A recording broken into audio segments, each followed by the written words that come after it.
we left off talking, we asked Casey it might be best to have everybody sit down and discuss possible options.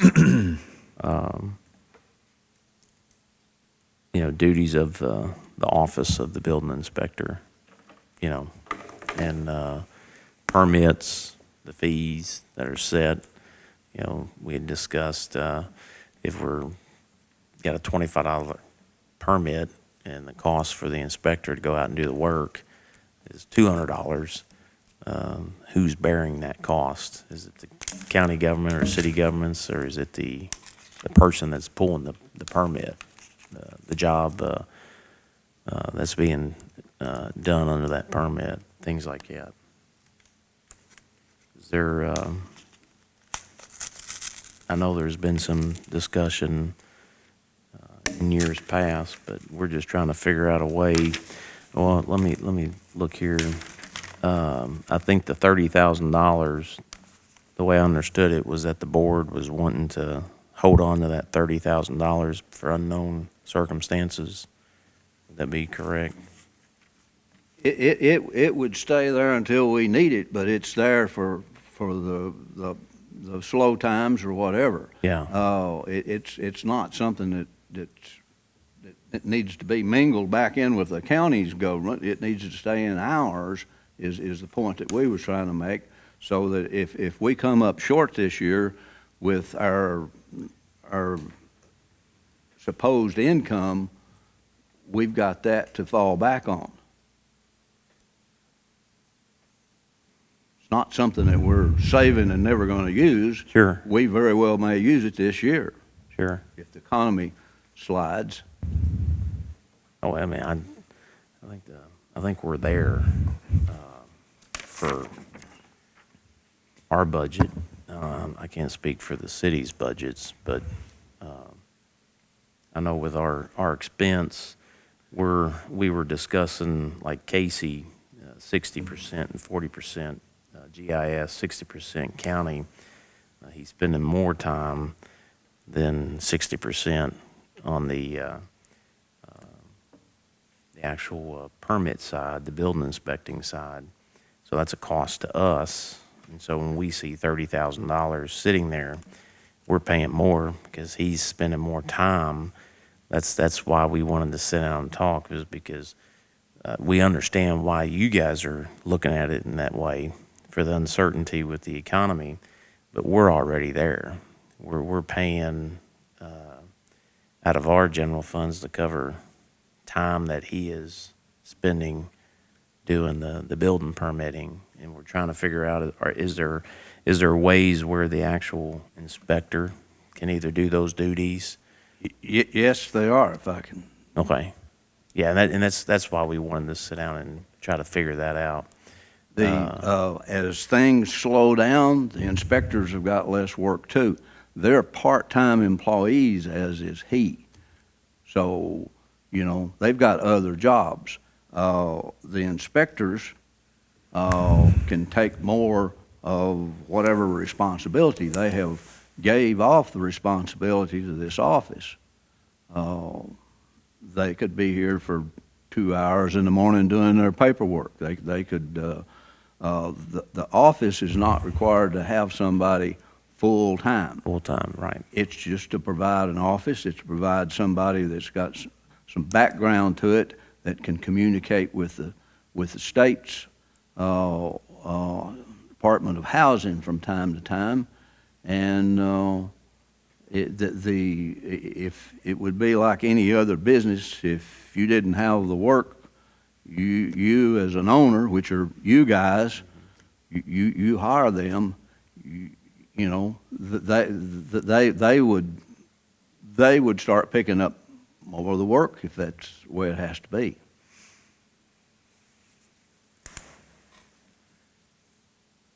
You've got $150,000 coming in. When you cut through all these numbers, you got lies and damn lies, and you got statistics, and this is statistic. You got $150,000 coming in, and you got 120 going out to the inspectors, and you got 30 to manage that $150,000. With me? Mm-hmm. That seems ample in my eyes. Darren, what do I you think I think it would. I think you're right. If those, but if I'm looking at these numbers though, that's not what it's doing, and maybe they're not. That is true. You know but what I mean? You know, it gets a lot more complex as more things get added in. The original deal with the inspectors was 80%.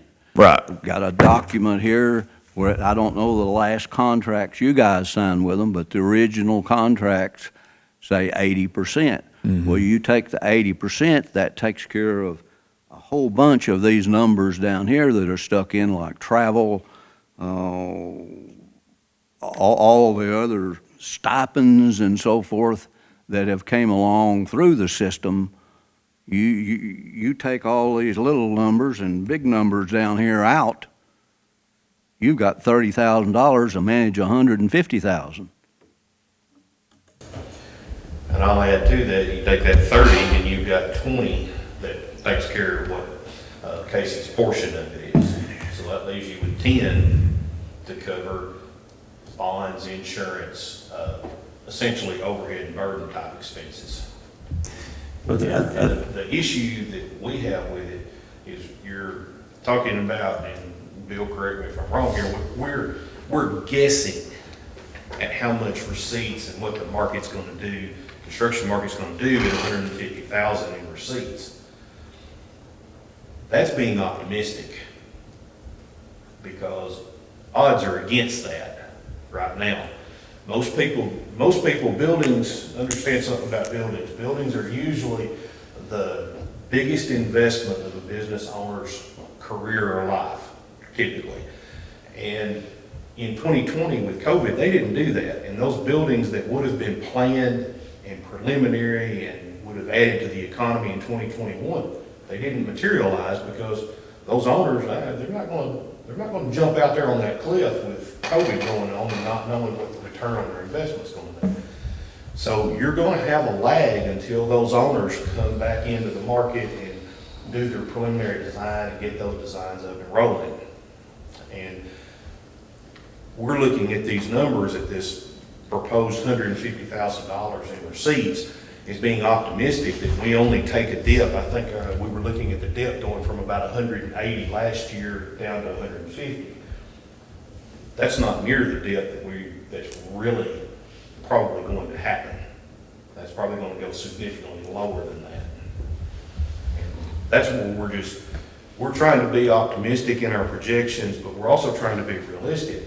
We know what our funding mechanisms are, and if we don't allow for that carryover from the previous years in order to help us substantiate if we don't reach 150,000, we know those expenses, that 30,000 in expenses, is essentially a fixed cost of keeping that office open, unless we change some part of that.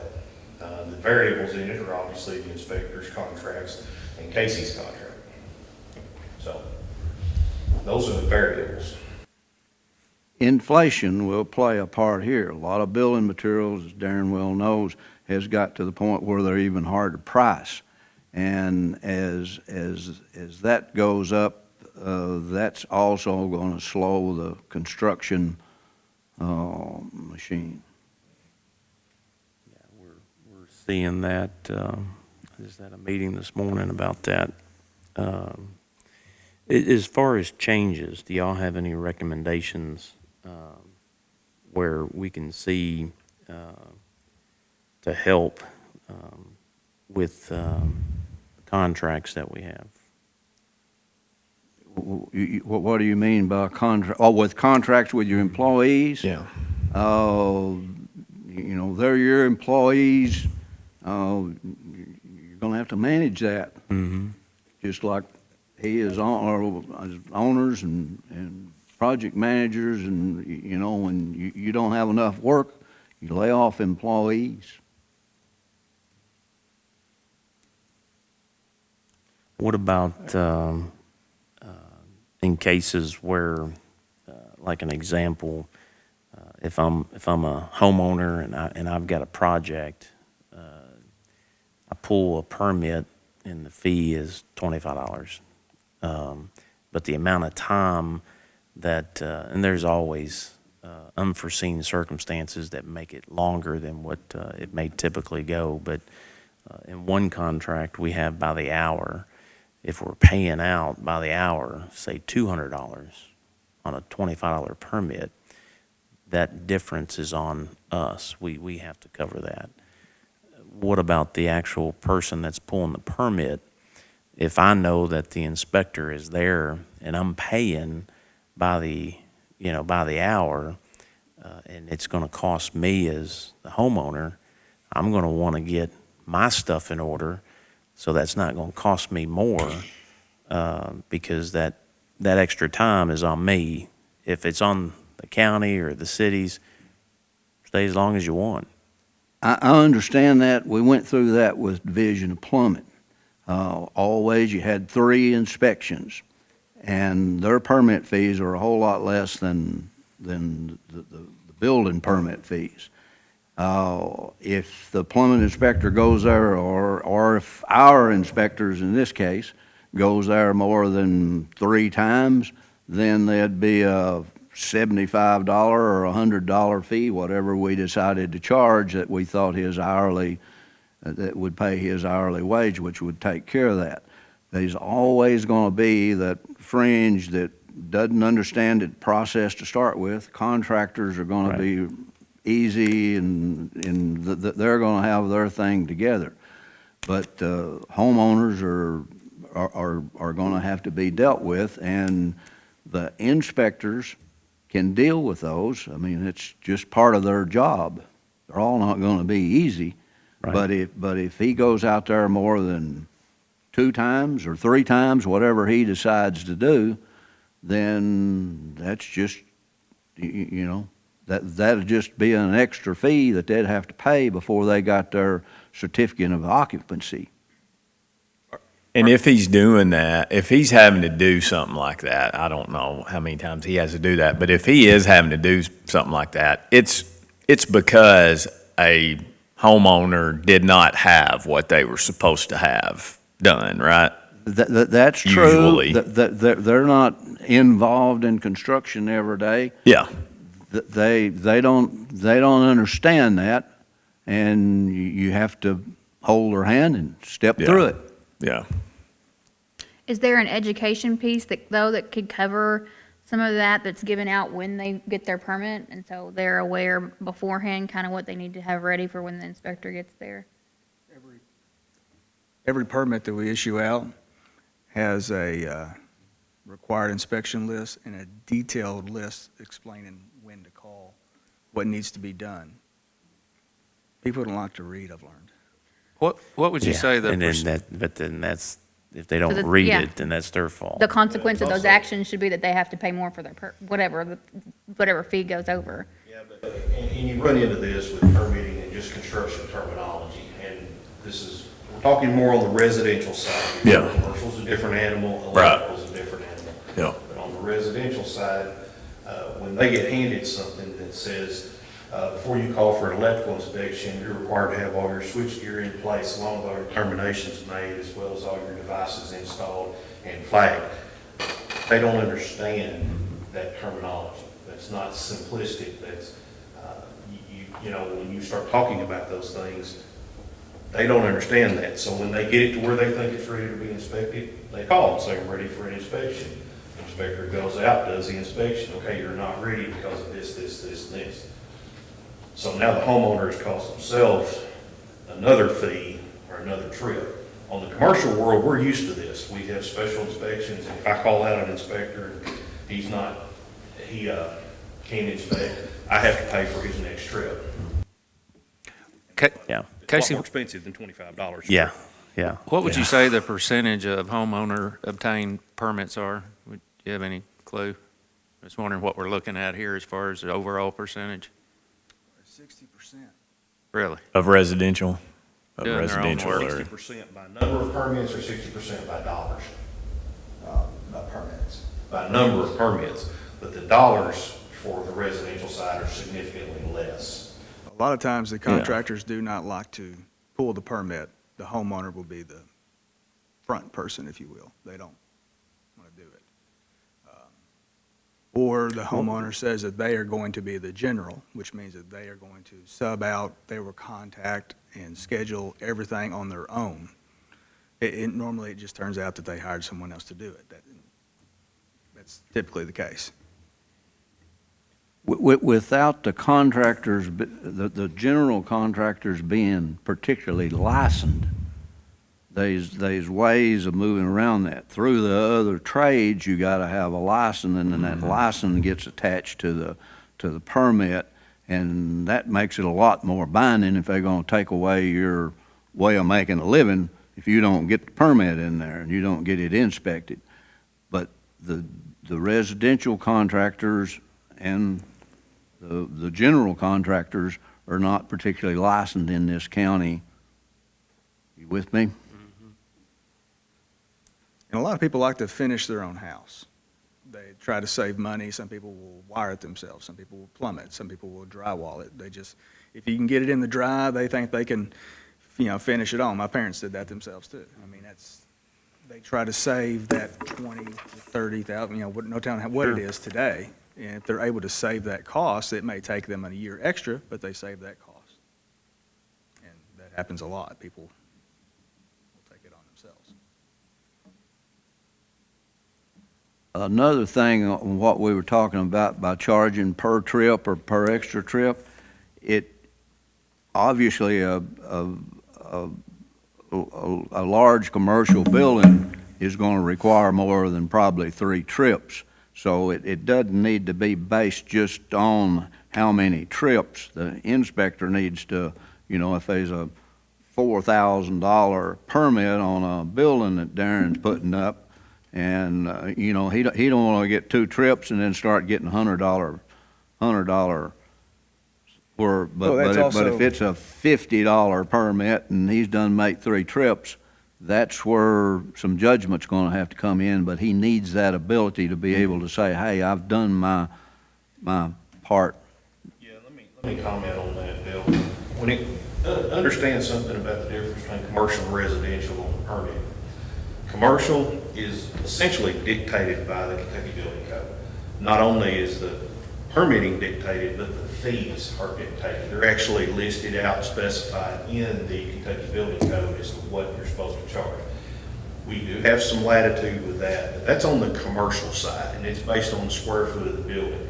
So you can easily have a $5,000 to $10,000 permit based on a large, 50,000 square foot building. I'm trying to get the right ratio, but it's hard on the fly. Do a little estimating on the fly here. But if you take, a 50,000 square foot building, that's going to be roughly a little over $7,500 permit.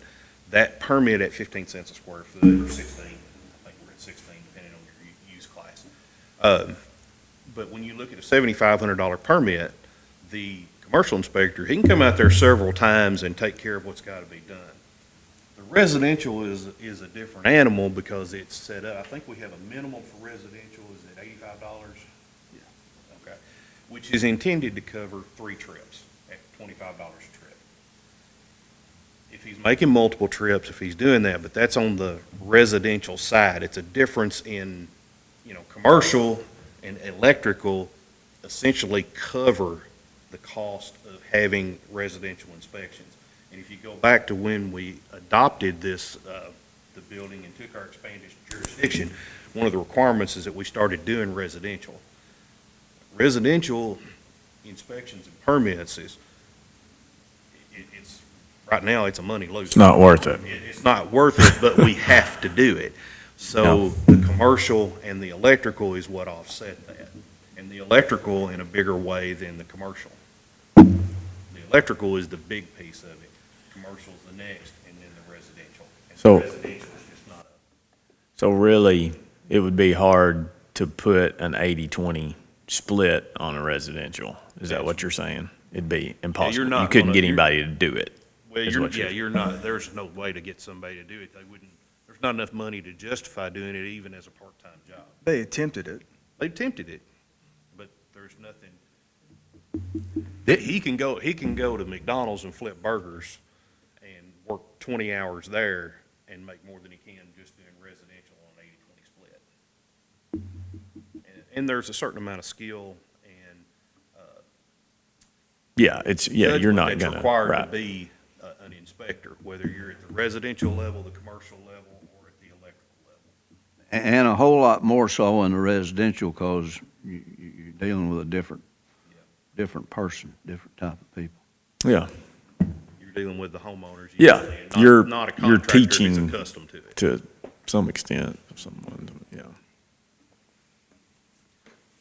I mean, the real variable in here might be that we look at the office and what's actually the duties that need to be done in the office and shifting some of those duties to the inspectors. But again, those are contracts, y'all act as the human resources manager essentially. And those are things y'all would have to kind of help us with how we can make that shift in order to achieve somewhat of a balance for the budget. And I guess, I know y'all are looking to us for that, but we're also looking for some guidance from y'all on the human resources side.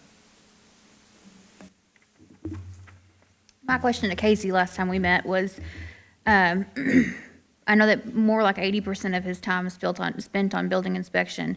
If the inspectors were to take ownership of that paperwork kind of portion that he's taking over right now, would his time spent go down to what it's actually budgeted at, which is only to pay 40% of his pay out of building inspection? Or would more of his time than 40% need to be spent? That's determined on how you manage the inspectors. You're their employers, you tell them what to do. Okay, so if But- they took ownership of everything they should be doing, take paperwork, would it be down to 40%? That they could take care of it all. I don't, You said what they're supposed to be doing. The question is, what are they supposed to be doing? What is the norm in other areas? What is what? What's the norm in other areas as far as them handling their paperwork and those duties? Bigger city, Paducah, they've got an office, as we do. They've got staff. They have Darren about deals 6 with of them me. quite a bit. In McCracken County? Yeah, full-time, 6 to 8 of me. Paducah or McCracken County, because those are two Paducah. different building offices. Right. Paducah Yeah. has 6. McCracken County, and just the county, has 1 inspector as far as commercial building inspector, and I think he does some residential as well, like John Colson over there. So the city has their own office? City has their And own the county office. has their and own? the county has their own office. And if you go inside the city limits of Paducah, you're dealing with a whole Yeah, different planning animal. and zoning You're and- dealing with a true municipality building office who has a full staff and enforcement ability, and they have a totally different fee structure. You actually pay substantially more for permitting and inspections within a city municipality than what you do in the county.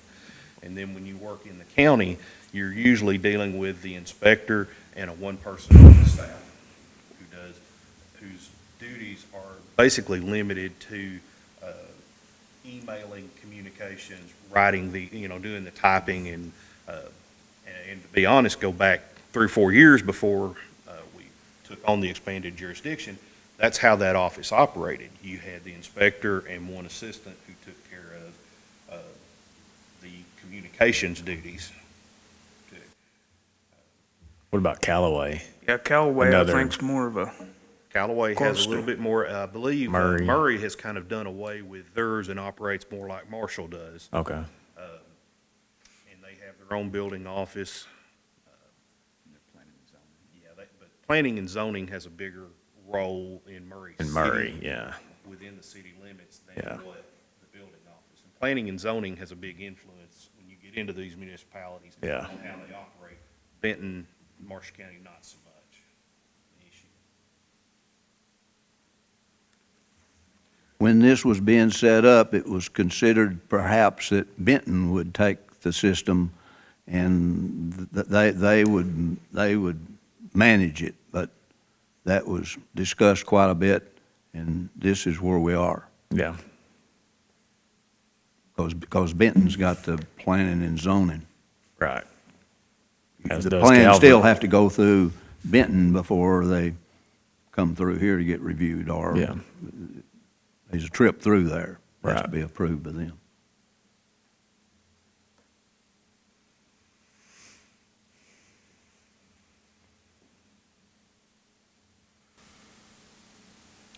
A lot of time is spent communicating with the public. There's a lot of time, you know, the educating part, the explaining, even with, you know, other contractors, that we get multiple calls with other contractors. How do you do it there? That's what they want to know. What are we expected to do? And so there's a lot of communication that goes on with other people, emailing, sending information back, and then them coming in. It's just, that's a lot of phone calls, emails that'll happen, and it will ebb and flow. So a week it slowed down. I've been working on North Marshall water stuff for the whole week. So it just depends upon the season and the time things are coming in. And I will say, over the last 3 years has been a substantial learning curve because of the changes. I mean, we went from having our building office before, which was the inspector and an assistant. Right, you just called him and. You just called him and go up, that- drop the that- plans that- off, that- and Wendy, lady that was 2 times before you, you know, she took a good part of it, and the inspector brought in the paperwork to her. She, I guess, got the checks wrote through the treasurer's office. you know, it went through that, and as it worked through the fiscal court and less in the actual office. I know Casey has been dealing with, we've talked about bonds and insurance and keeping the inspectors and all their certifications up. He ends up doing that. That part really wasn't handled within the office before. That was more handled, you know, by Wendy on the court side of it than what it was handled here in our office to know about it. And a lot of that just becomes with, now we have the expanded jurisdiction, whereas before it was just the way the state and the county operated. And as we've taken expanded jurisdiction, we're trying to, you know, add those portions of it, the bonding, the insurance, making sure that we're in compliance with all the regulations. There's a learning curve to that, and I will say that has significantly eat up your 60-40 split that you talked about with Casey's time. He's really had to come up to speed on that. Is that work that could be shifted to the inspectors? It warrants a discussion with the inspectors to determine if it could be shifted and how that workload could be shifted. Because they are responsible for making sure they have their correct bond, their correct, you know, the insurance coverage is correct. Those are things that they could have an involvement on. But there's a learning curve there is all I'm getting at. You've got to do it now with the expanded jurisdiction. The expanded jurisdiction is given by the state. Over the years, I've figured out that the state didn't want it to start with. But, you know, they take it back, and that's their hold over us as to how we manage this. Casey's done a great job of dealing with the state. They've been down once or twice since we've been dealing with this. And at one time, they threatened to take our jurisdiction back, or, you know, and that's what they do. If they see a problem, that's how they react. The reason that we want the jurisdiction as contractors is that we can take care of it here in the county. You can imagine how these homeowners would be dealing with somebody from Frankfurt. You know, they just wouldn't do it, you know, after the first 4 or 5 phone calls and nobody called you back, and the plan review on his end, the state usually keeps their plans 45 days before they approve them. Since when? Well, 45 days is their Current lead limit, time for a building permit, the state of Kentucky is roughly 12 weeks. 12 weeks. And if you want to pay the $400 extra for an expedited review, you can get that cut to 10 weeks. So they've got the contractors over the barrel there. And, you know, when he gives a set of plans to our local inspector, he reviews it that night. The next day, he's got the permit back, he's going to work. Like a dollar store or something that comes in that's the same thing over and over. You could have the thing half built before the plans would ever come back out of the state. And that is part of what the state uses to make us do this. Yeah. You with me? Yeah. I'm gonna step over into another realm here. We're talking about building board and reasons and talking about contractors. But if you're an owner coming in, and this goes into the economic development realm of Marshall County. If you're an owner coming in and you don't have the expanded jurisdiction and you wanna build a building, you gotta wait 12 weeks to get that permit back. 12 weeks is an eternity if you're trying to get a business started off the ground, or if you're paying lease on an existing building and need to get it started and get out. Yeah. If it wasn't for some of the expanded jurisdictions, I would dare say some of the projects that are in Marshall County wouldn't be done. That's Yeah. going to impact our economic development. I agree with you on that. So we have to be very cognizant of that Mhm. and working our way through the process, and also managing our available funds and managing it through the office appropriately, you know, so that we can keep this expanded jurisdiction, just if nothing else, for the economic development. And yes, I'm not going to sit here and deny that it's convenience for me as a general contractor, a commercial general contractor. It's a convenience for us. There's no question. But it's also a big part of the economic development when it comes to, you know, if you're an owner looking to develop, are you going to go somewhere who can get you going off the ground, or are you going to go and wait? The contractor says, I'd love to help you, but I'm sorry, my hands are tied for 12 weeks waiting for the permit to come back from Frankfurt. Another thing, if you're not really familiar with the codes that Kentucky has adopted, and there's something wrong with the plans, they send the plans back after 45 days, and then you've got to look at their review, what they've done, make changes, and then it goes back to them for 45 days. So Saying it's a could go on bureaucratic for- mess. Very much so. Yeah. Very much so, Mr. Twain. We've got what the system, or what it takes to make our system work. Everybody's gonna have to learn the ups and downs of construction, you know, as far as one day you got a whole lot of work, the next day you don't have any. And, the contractors have learned that and learned how to deal with it, and, you as managers are gonna have to get a little grasp on that. So it's not like property tax or something that's sitting out there and you know it's gonna be there. And, you can work off of that. Ours works off the ebb and flow of the economy, and residential does too. Economy's good, people build. Money's cheap, people build. When they don't, I'm sweeping floors instead of running meetings. Yeah.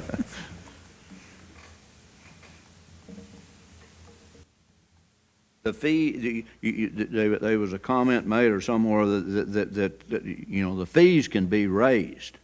But if we raise our fees, then it costs more to build in Marshall County than it does Callaway County. I think the intent for having that discussion was are the fees, do they correlate with what the because one of our contract is hours. The contractor gets paid by the hour. So if the contractor's on the scene, he's getting paid by the hour regardless. But that expense is on the employer, not the person who is pulling the fee. Is the fee covering, is there, we were kind of briefly talking about that as far as, is there a way to where we can adjust that to where it's more on the individual that is pulling the permit? Number of hours spent on a residential inspection is going to be directly proportionate to the intelligence level of the person doing the building, of the homeowner or the contractor. Because if they're ready, the $85 was determined based on 2 trips or 3, is what we said it would cover. I don't think 3 would have $85 come anywhere close to covering it. Okay. But, So, 2 trips. so the only way then that what we discussed earlier, which is that, residential, it's a loser as far as money is concerned, for the most part, or at best break even if we could. Break even would be great. The only way that works out is if the residential is doing the commercial. If the residential is only doing residential, then there's no way to make that work out, because the commercial is going to make all the money and but so if that person could do the commercial or some of the commercial, at least we could even our money out, right? But if it's only residential and then you have to have somebody else for commercial, they're making all the money for us and getting the 80-20 split, and this residential guy does that make sense? I know what you're But- trying to say, but yes, you don't have to have 2 inspectors. You could have 1 inspector and he'd do them all. Yes. There again, that's you guys managing. And that's the contracts is obviously where we have control as far as how we write those contracts. But now, correct me if I'm wrong, you have to have certain requirements. Yeah, met. that's And right. and if, in some cases, that was, I'm trying to remember, it was a couple of years ago where that was the directive, and I don't think it's been met. And times were good. Everything's fine, and then we end up in a situation like this, and, we go back and we look, and we're like, well, wait a minute. From an employer standpoint, we need to make sure that if we're going to cover us and what you're trying to say, then they should meet every expectation. So if we fall into that category, you can split, or you can have one that can do it all. If we're where we are now, where you have one who can only do one side of the house and the other one who's doing Yeah, there's residential no is way not to make making no that. money, well, we can't just turn the switch on paper. They have to meet those requirements, correct? Yeah, That is licenses true. or whatever You they- have to have 1 Category 3 inspector, which Yeah. you guys have. That's how we have the expanded jurisdiction. The Yeah. requirement is to have the level 3. But 1's all. So in an But it's- economy like what, again, in an economy like what we're projecting this to be, or not necessarily economy, but I mean, a budget like we're expecting this to be, I'm taking this, the only way to make that work out, honestly, is to have our residential guy be able to do some of that commercial at least. And how difficult is it to get He's already residential licensed. He is? He is a level 1 building inspector, which means he can handle anything and doesn't require architect or engineer. Does that take a decent amount of the commercial That's probably inspections? 75% of the commercial. How much? 75% of the commercial. Oh, really? That doesn't If not more. take an architect? You're talking about what projects do not require an architect or an engineer? Yeah. You think it's Very, 75% very- of commercial? Very few require that. I mean, we only have one or two. As far large as the amount of projects. permits, I guess that would make sense, but the amount of money as it relates to that, would that be? Because I think it's dollars more than permits when it comes to, right? I'm trying Because just to if you've got make- an architect and engineer, that means you've got 10,000 square foot of building. Right, Or you have an assembly 100 category of building, you've got one of those Yeah, big occupant load conditions. is great, so. Right now Okay. in our setup, you have one inspector who handles electrical here and commercial. Then you have the residential. The residential is coming up. He's got to where he can do some commercial, like Casey said, he's got that level 1 certification. The electrical is going to come into question, and we're trying to prepare for the future here. We're not really discussing the current situation, we're Yeah. talking about in the future. That the electrical is probably going to end up going with someone else, because our up-and-coming residential guy is probably not going to take on electrical. electrical, That's not him. okay, The electrical generates a substantial amount of that revenue, yeah, and where that one inspector is able to balance electrical and commercial, he's probably higher on the electrical side, getting more on the electrical side than he is on the commercial. This year, the electrical is $70,000 worth of income right, out of the 150. yeah, it's close to half. So what could happen is, in time, as we change personnel and moving forward, we've got to look at that electrical side as to who is going to encompass that, because that electrical is also currently our building guy, and if electrical retires or whatever, then the commercial side of it, the residential guy is going to have to step up into those shoes and handle those two. Yeah. But then that still leaves a big void on the electrical. We have a backup plan in place as far as a person to do it who can do the electrical, but it's a different, I don't know if there's a different contract with him. I haven't discussed much of that. That's David Wagner. David Wagner, yes. Y'all might be familiar with what his contract is, but he's the backup for electrical. I heard y'all mention it the I- other I day, don't- just because I I was don't in this think, meeting, but. Who's that? Yeah, I don't think we have a contract with him. May not, Yes, that may we do. just be something that. I know the other two. Yes, you have a contract with David Wagner.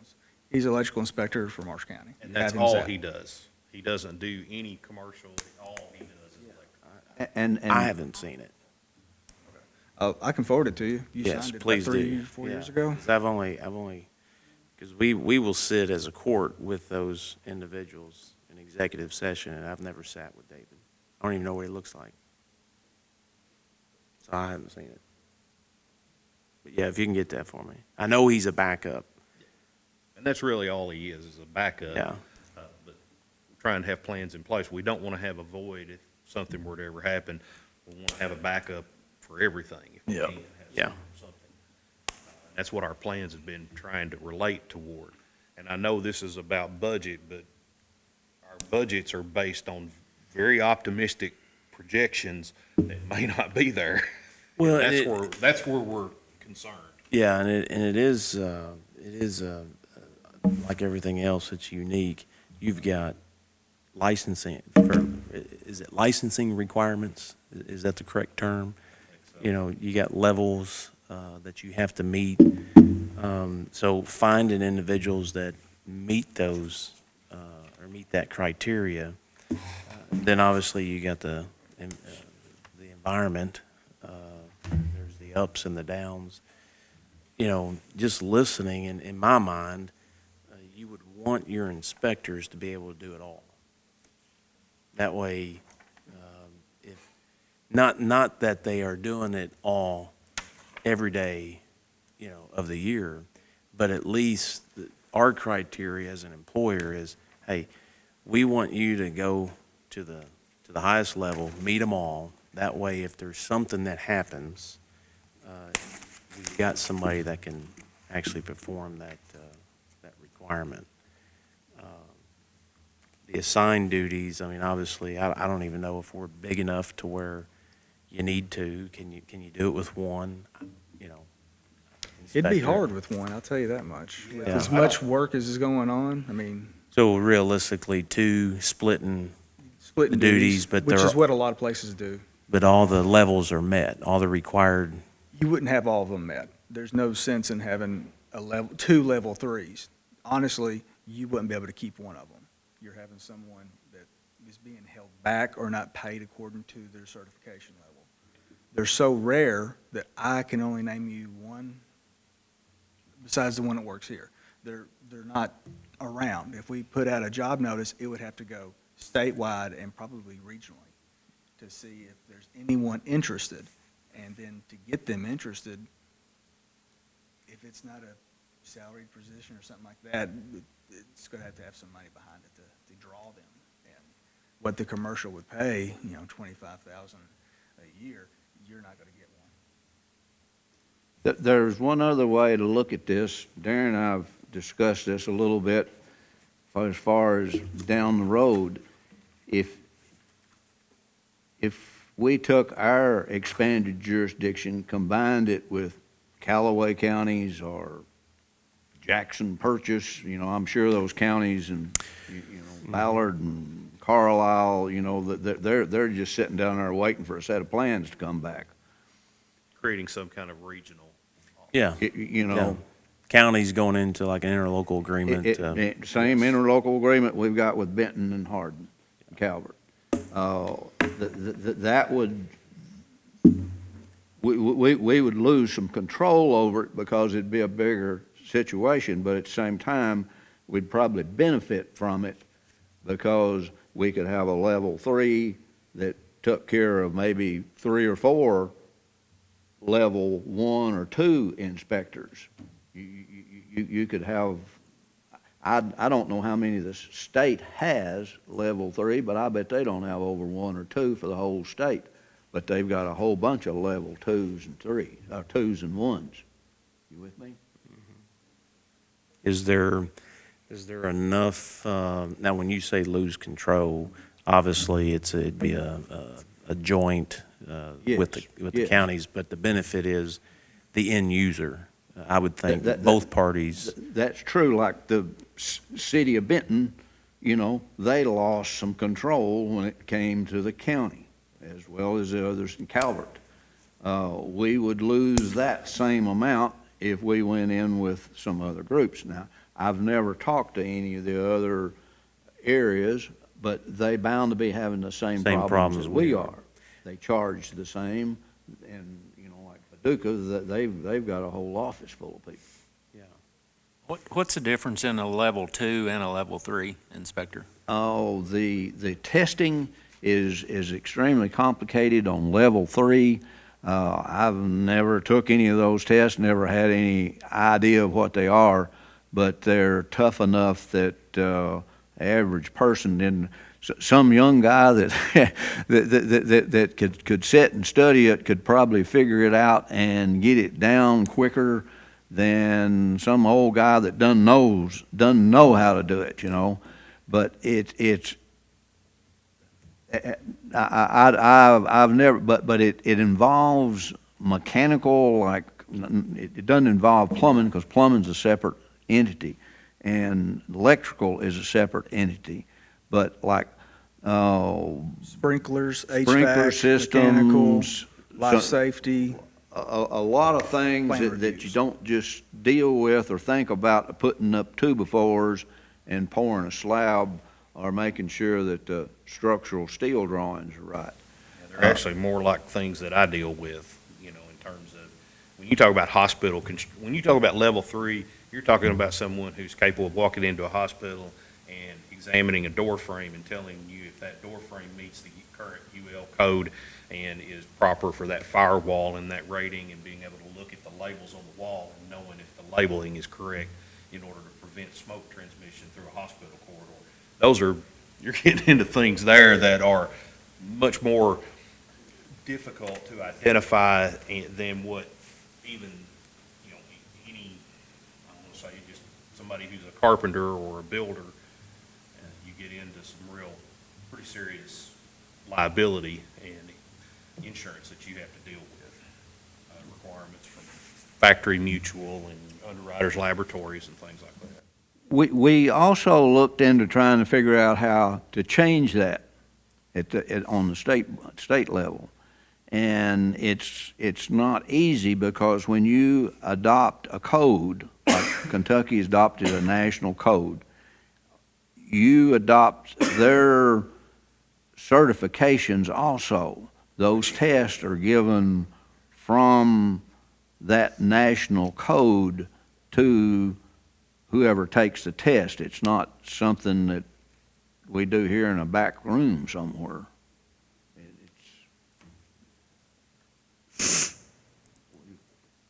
We've tried to think our way around this too, but it's not obvious. Thank you.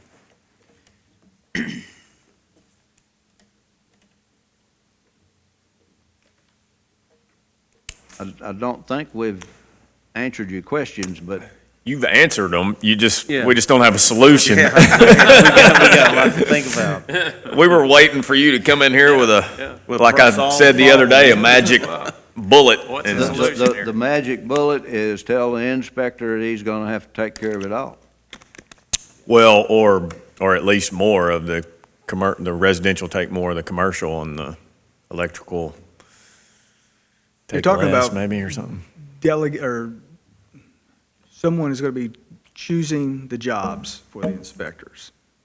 That's what you're talking about. Because we have I always mean- said, just to keep the office out of a fight, and trust me, it's keeping me out of a fight, I do not pick and choose inspectors for jobs. Yeah, And that's just how it is. If I start saying, you're doing this one, you're doing that one, there's gonna be some hard feelings at some Okay. point. But somebody's got to, at But some I point, mean- if that's what we're gonna do, we're gonna have to If we're either losing- draw a line saying this is gonna be done, or Yeah. it's not gonna pick, this person does this, or we're offsetting. Someone has to choose who does what at some Okay. point. But that is also why then, you need to talk That's a- with Randy about why his certification, why he stopped moving up. I'm sure it's a personal reason, but there's no reason to have a higher certification, so he stopped. Because he can't take on any more work, then he's, pretty much fixed in that position, I think. okay.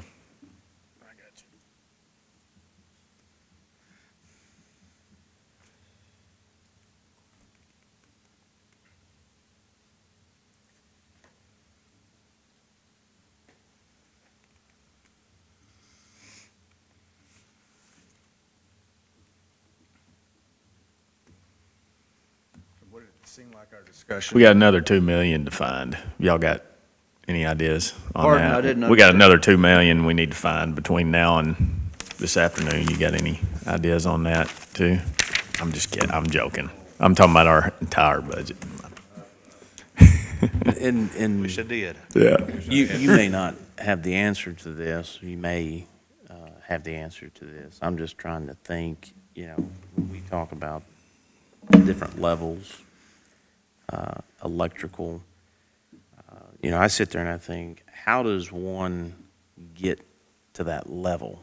It's not something that you just wake up and say, I want to do this. So I think of the trades. I think of like IBEW. Do they have folks that have these levels of training?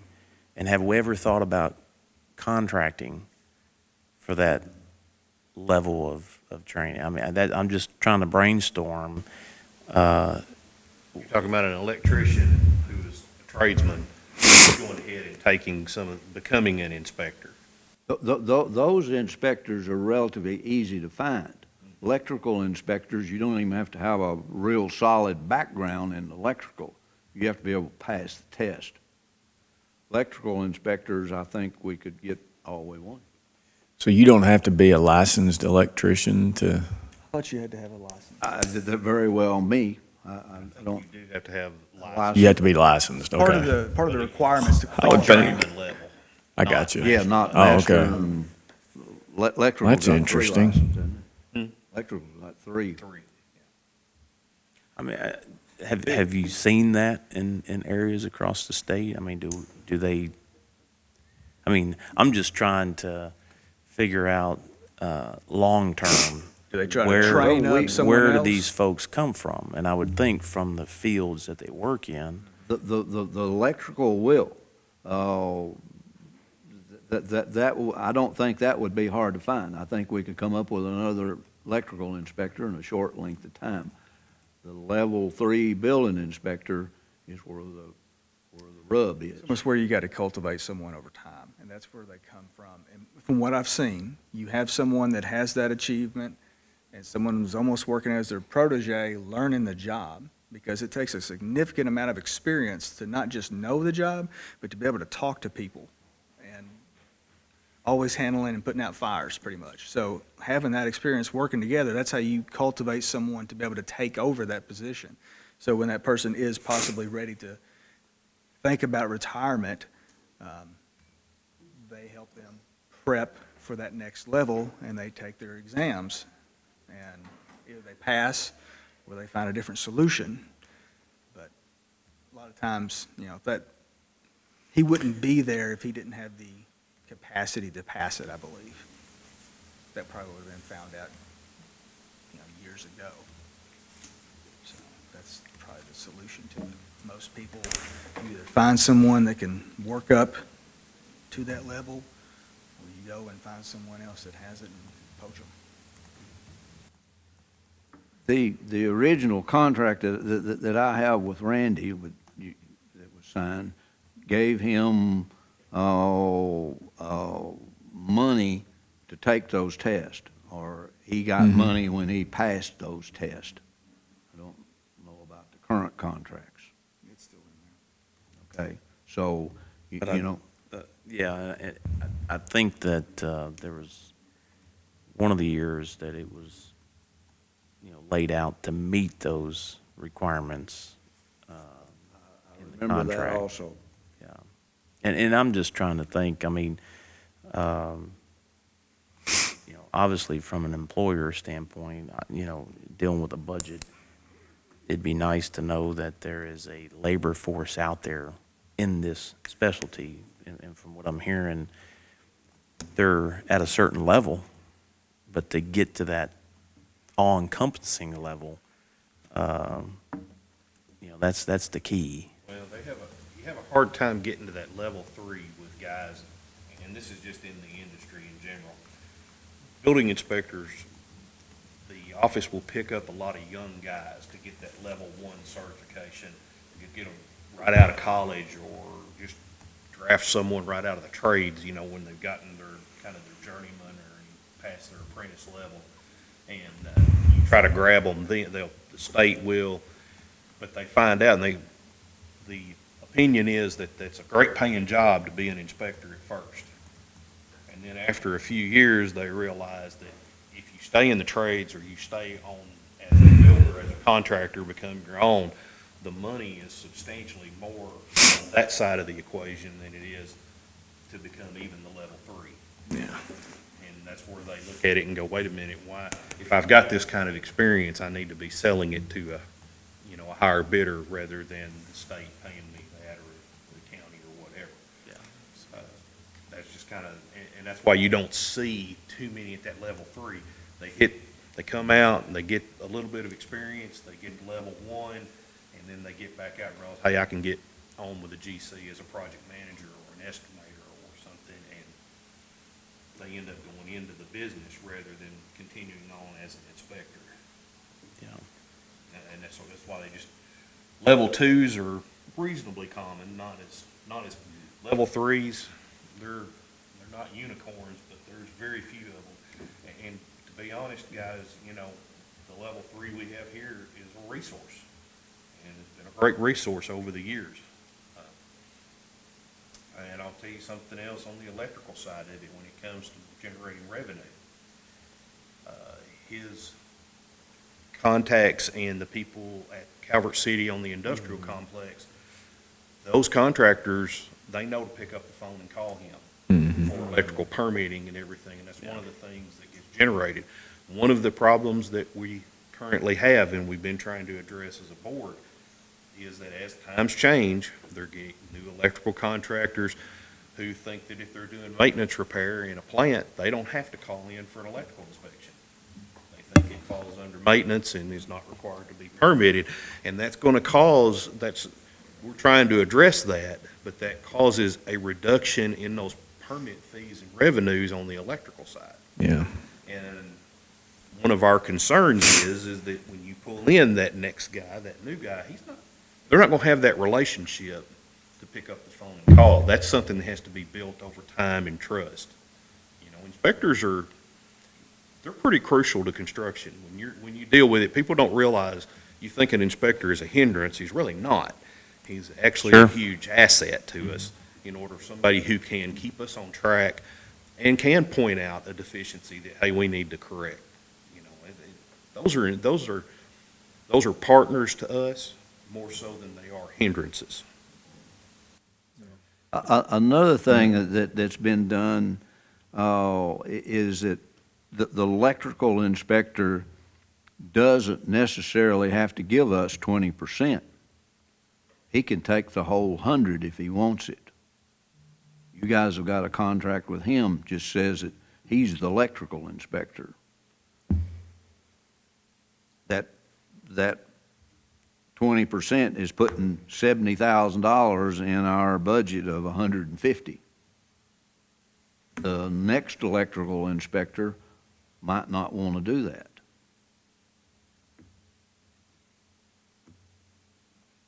The way to deal with that is to not allow them to work in Marshall County. We've got to have one of some kind because the book says so. You know, that they tell us a few things that we have to do to keep this expanded jurisdiction. One of them is to have an office. Doesn't say much about what has to be in that office. Right. We get that during the state reviews. We find that out the hard way of what we're not doing correctly. Yeah. Periodically, Department of Housing examines us. Depends on how much time they've got and how much time, or if they detect a problem. Somebody has called them. That's the oversight that the county has. I will say this, during our last audit, it felt like I was under more review than the inspectors were. More information that they were wanting was stuff that I did, and not them. And I'm thinking, I'm not the one that's licensed. Why are you asking me all these questions? And that might be one of the questions that needs to be discussed with the inspectors. You know, why aren't you doing this stuff? Is this stuff that, who needs to do what? I think when this was originally set up with a 60-40 split, was it not just set up and nobody really knew? It was supposed So to it was work 2 days a week, I think? Yeah, it was supposed to, you know, it was a very big unknown. Yeah. I think 60-40 was kind of a best guess. It does. And Casey, to his credit, has done a great job of taking on more and more responsibility. Might have to have talk with Casey, maybe he's taking on too much. You know, might have to, Right. you know, get him more in the GIS office and let the inspectors go, but we need a little direction from y'all on that. They're your employees.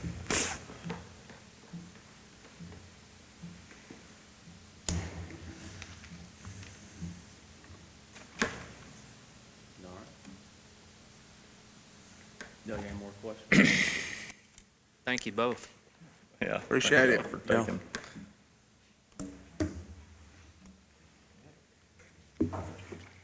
Feel free to contact us anytime. Thank you. I think Roy said he emailed the salt storage quotes to you for your reference. I think kind of let you know everything is expensive. That's for general purpose that we have that. Is there a part of the budget that we want to go to first? Just logistically, look at, Erica, look at OEM, and I don't think that this hit anything as far as, or hurt anything as far as the official numbers, but if you look at OEM and the ambulance, I think those are the only two. I think your Excel formula took the wrong column. Because you see what I'm saying? Yes. You see, it took, Keep in mind when we go to have a first reading, that I'll have to go back and recheck on my formula. yeah. I need time right before. Well, just so you know, I think OEM and ambulance both took expenses instead of the FY 2021 budgeted. And the difference was on those two, not.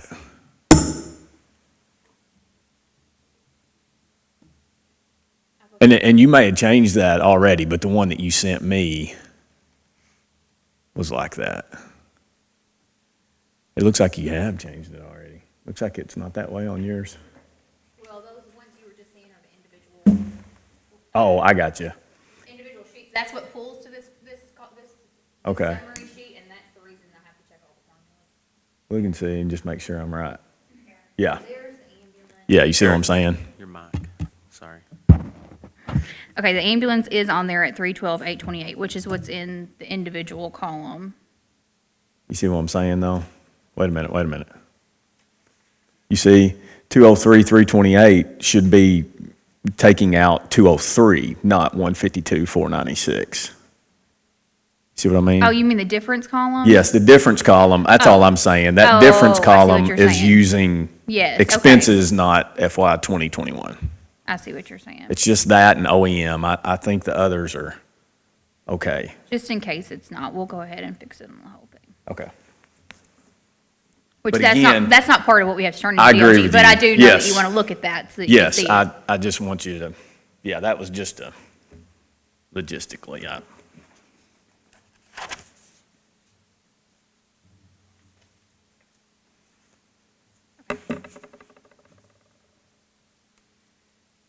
because I don't think it didn't use that to calculate totals anyway.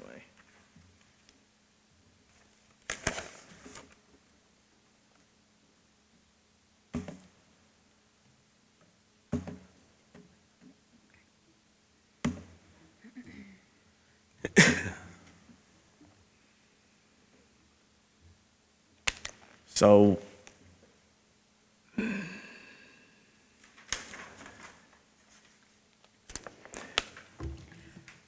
current CARES money that we have. I have this right here. Okay, we Okay, got about so- one, oh, yeah, okay. No, well, yeah, I'm just, as an overall question, we know for sure, based on the auditor's comments to us, obviously, that could go towards the loss that we are sustaining currently in the jail. In the jail. Yes. So, That, he actually had the can that- conversation with Judge, but yes, that's my understanding. so obviously, we're going to continue to do that throughout this current budget, but where would it, if we wanted to take that towards that, how would you do that in this budget? You mean if we wanted to carry over the CARES that? Yes. To cover jail for this budget? Yes. Or just in general? Well, right now, this current fiscal year, it's already covering. No, I know, but I'm saying, but it's not going to take all of it. There'll Sure. still be some left over. right. How do you carry that Right. over Into and? this next budget. Yes. So some of the stuff I've read has said, loss of revenues compared to the actual revenues from before the pandemic started. So he's not at that. We don't project him to be at that. So my interpretation is we could carry that in to cover the receipt portion of what he needs for next year. Because it's continued COVID effects. Okay. Yeah, and speaking with Terry, if we see any effect within our budget that we can articulate, as she's saying, to the use of those CARES monies, that's really what those monies were intended Right. for, because there was a huge unknown. We're not talking about these monies from the Saves Act. We're talking about the original CARES monies. And it is, we can articulate where that shortfall is coming from. And, you know, state inmates, 1.6 on receipts, not even close. They were not, they just weren't out there. The state wasn't making them available. So that articulation, I think we are safe in having. Okay.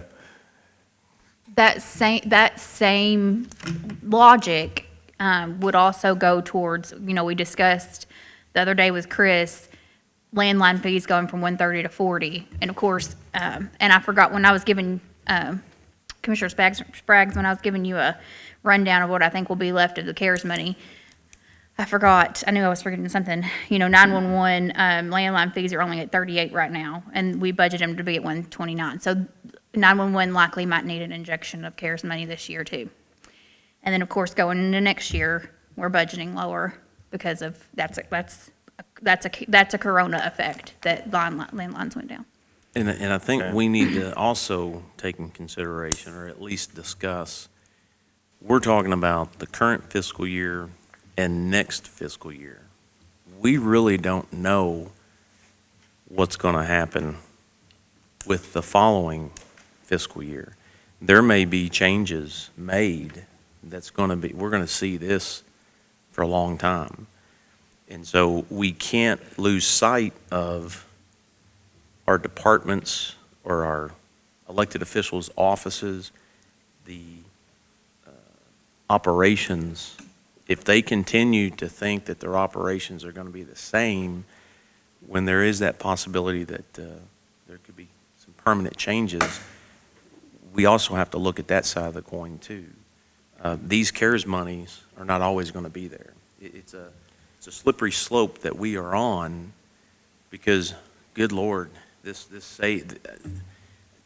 number of phone calls that I'm getting of, you guys are getting monies, we want to put it here, and it's like, well, hold up. We have to look at both sides of that coin. Operationally, we have to look at it. Moving forward, what is that going to look like? Because if we deplete these funds that were meant to put back into our budget to help us make it through that time frame, but we don't look at the operational side of it, we don't look at, you know, where do we need to make, and these are going to be some tough decisions. I don't want to be sitting, I don't think any of us want to be sitting a year from now or 2 years from now having same issues with no funds available from CARES or, you know, the federal or state government. Does that make sense? It does, and I totally understand where you're coming from. If we can do all that I mean, before May the 1st, I don't know. I can tell you that we sat down in that first quarter, we could see that we were going to be short on the jail side. We sat down with Roger and we discussed, hey, you're going to be short. What can you do in the meantime to help, you know, combat that? We just kind of, I felt it was, you know, a responsible thing to do is bring that individual in and say, all right, look, we're seeing a shortfall here. Are you aware of it? Have you thought about what you can do operationally? I ended up having to send the letter. You know, he sent a letter back. But, you know, now we're in the ninth inning, and it's a concern. And I don't want to say it. I mean, it's just we knew going in that there were going to be shortfalls. There are going to be unknown shortfalls that really we don't see. There's going to be known shortfalls. You know, are there things that, decisions that could have been made? I think yes. And that's what I'm getting to, is that there is a responsibility. We are not, and I'm just going to shoot straight, we cannot be a money bag for these offices that we do not have control over. We have control over these monies, and we have to, and we send out correspondence to say, look, you have to start, putting a little bit more fine tune on the numbers so that we don't end up here today and we've got this big spread. Those are tough decisions, but at the end of the day, that's our responsibility, and we have to make sure that everybody is tightening the belt.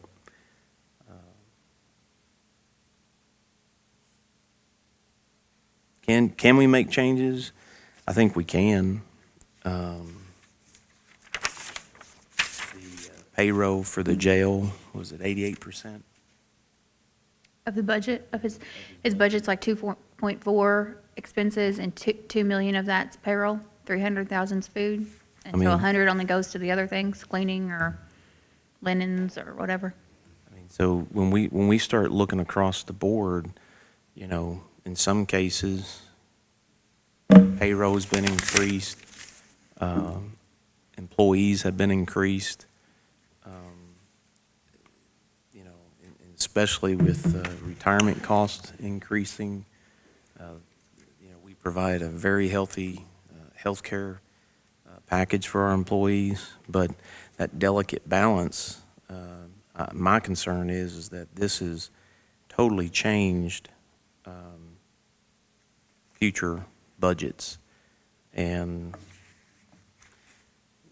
you can't just sit with us and say, I don't see anywhere I can change. That's unacceptable. When we can sit and look and say, well, we can see where some changes can be made. It's not our job to make those decisions because we're not the employer, or we don't manage that operations. We manage the monies. And that relationship has to be open, it has to be communicated, and I feel for that particular office it was, and was it 1.2? I believe so. That we projected to be short.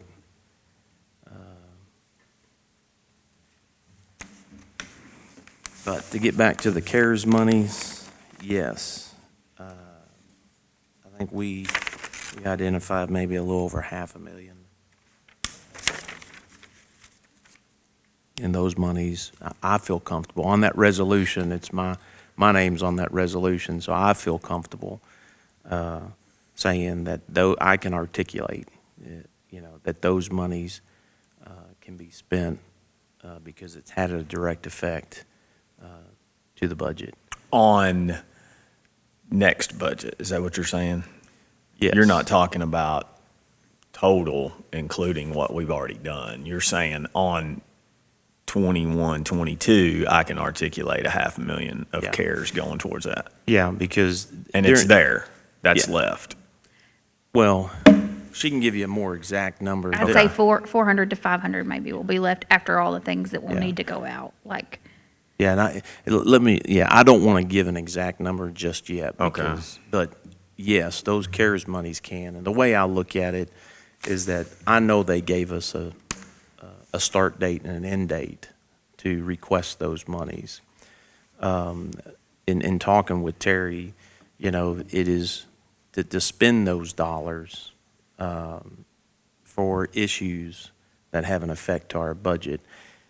And how it carries over into the next fiscal year, I feel comfortable that those monies spent in that way will be justified for what the federal guidelines are.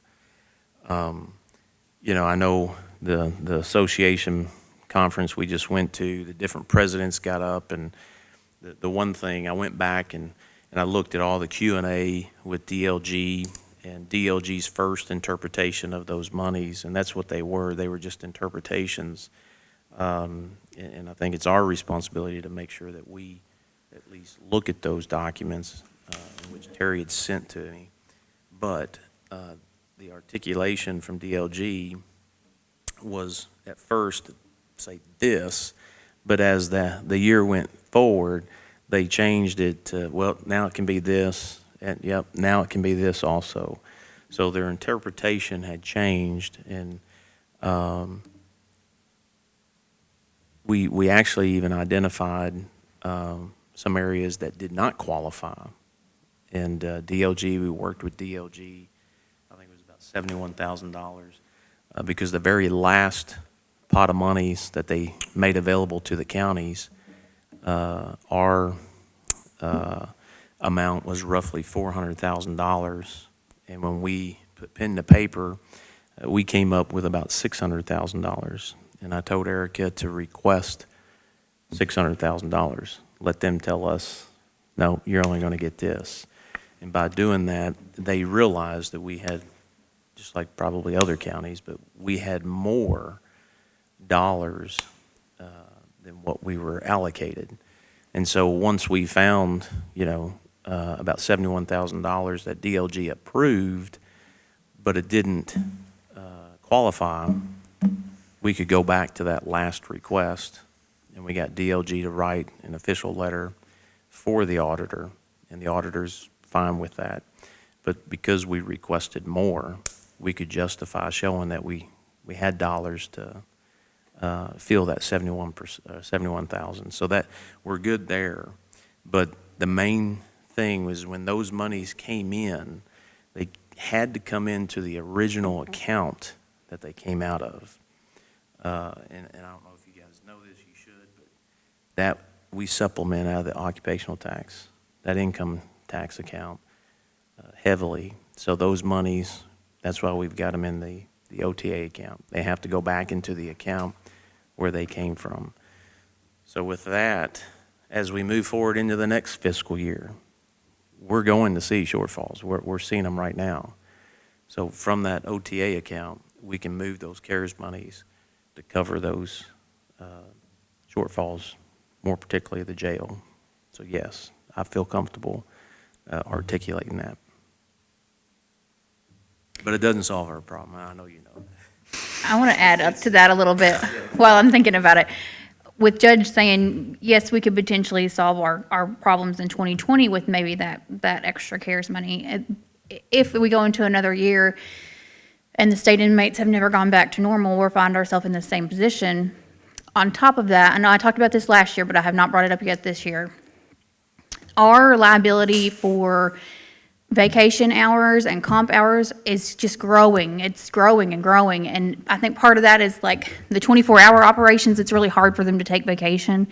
And so that kind of continues to grow. And then we have some offices that don't have the same policies as us, and so they don't have the cap like we have. So I know right now, if it's correct, which I've asked Brad, he kind of handles time clock and he's not available at the moment, but from what I can tell, one person in one agency has like $25,000 worth of vacation that if they left tomorrow, we'd have to come up with that all of a sudden, and the match part of that. And so we need to continue to watch, because it's just continuing to grow. And I know last year when I pulled it for you guys, wasn't it? I want to say over 400,000. I want to say it was close to $500,000. And so now there may be some departments, because I have not pulled it this year. There may be some departments that people used it during COVID to stay home some. So maybe it's not as horrible as I think. But until I get those for sure, I can kind of let you know. But that concerns me too. If we're a year down the road and we do have to look at laying people off, it won't just be laying people off and fixing our budget issues. It'll also be paying out all of these liabilities that we have for vacation and comp time. And we're, I'm sure you guys know this, it's the management of that we're given. If we're not staying on top of accurate accountability, and this is one of the, in my opinion, this is where, we're kind of caught holding the bag with some of these offices, because are they maintaining accountability? If the mindset is they're just going to let that accumulate, so they can get it for when they leave or retire or whatever the case may be. That's not what it's intended for. That's just one element of it.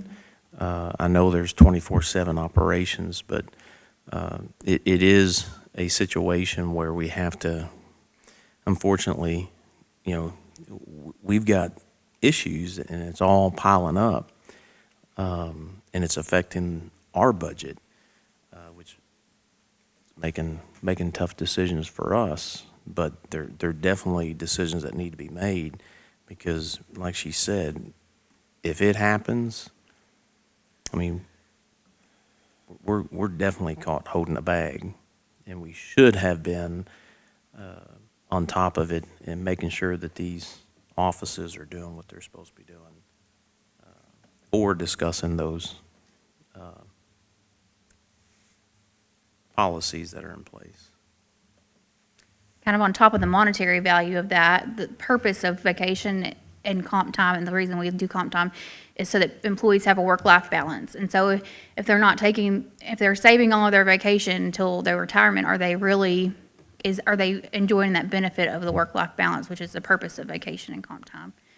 And then I agree with the responsibility piece, like Desiree no longer gets comp time because she's changed positions and she's salaried now. But when if she was there 50 hours a week, I knew what she was doing with those extra 10 hours and why she was getting that overtime. And I took responsibility for my office and the overtime that we were spending. And I feel like that we need to make sure we have that piece of responsibility piece also.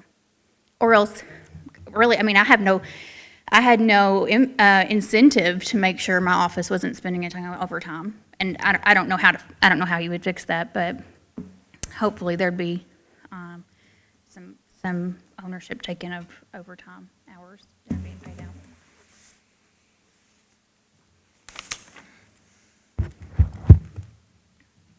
So if we go back, while we're still on the jail, if we go back and say we move CARES, those CARES monies that are in the occupational tax account to cover, that is justifiable in my opinion, and it does help.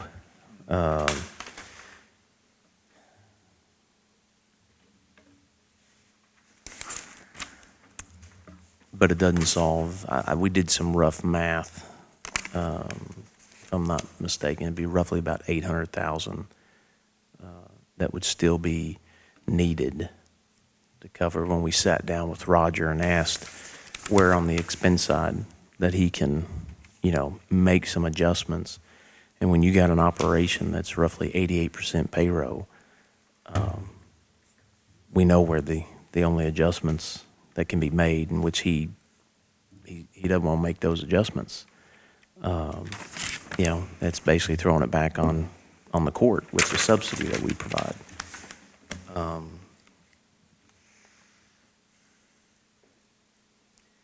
I think that to me is something that we really need to pay attention to, because we could realistically find ourselves. I know we talked about a recent bill that was passed,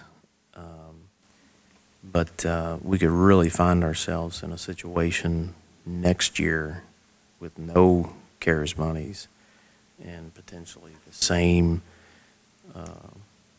discussion or within the fiscal year. So that's just one thing to think about.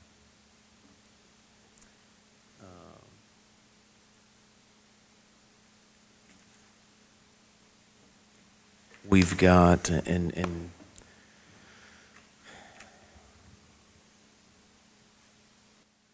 I know the SAVES Act monies, and I've told Erica, I was like, I'm not even really thinking about that right now, because the federal government is putting about $3 million into our account, and we created the account, the non-interest bearing at first.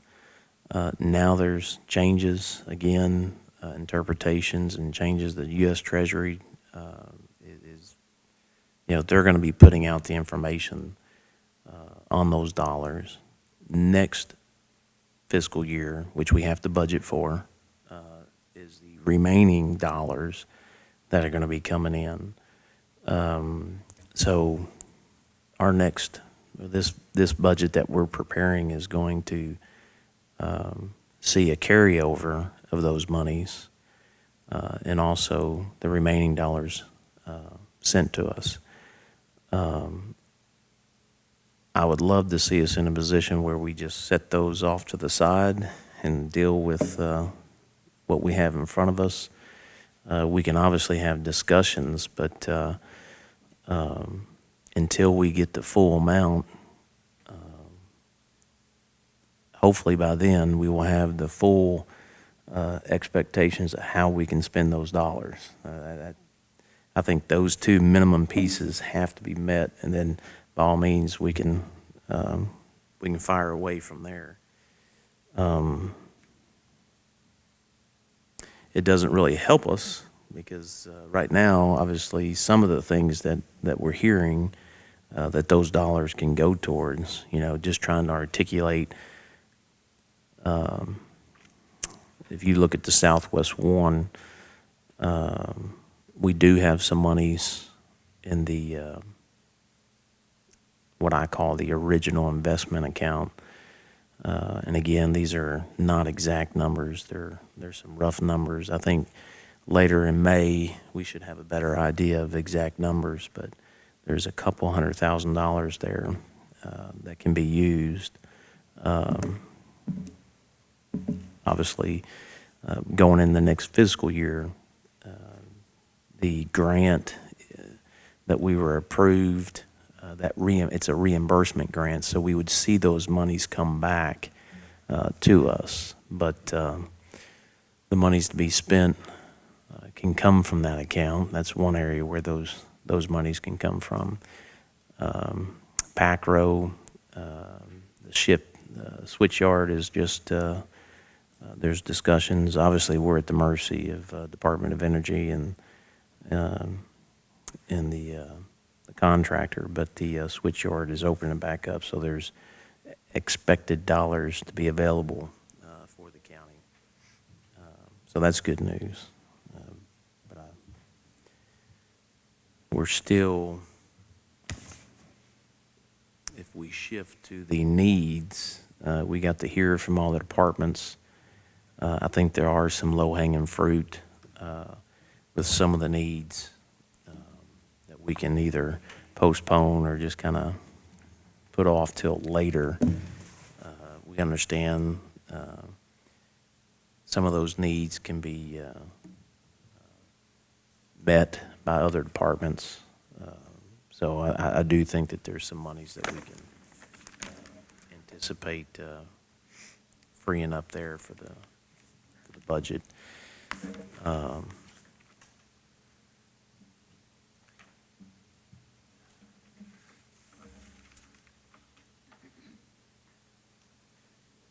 We talked, and I think it would be realistic when we look at our deadline of May 1, we have to have a budget to DLG. One of the things that we can do, and Erica and I talked about this yesterday, is that we can take last year's budget, do a first reading of it, submit it to DLG so that we can meet that May 1st deadline, and let them know that's our intentions. And then, she should find out a little bit more in May, what some final numbers are, or a better projection of what our OTA numbers are going to be, right, to help us make better decisions. But we can continue to, discuss where we can.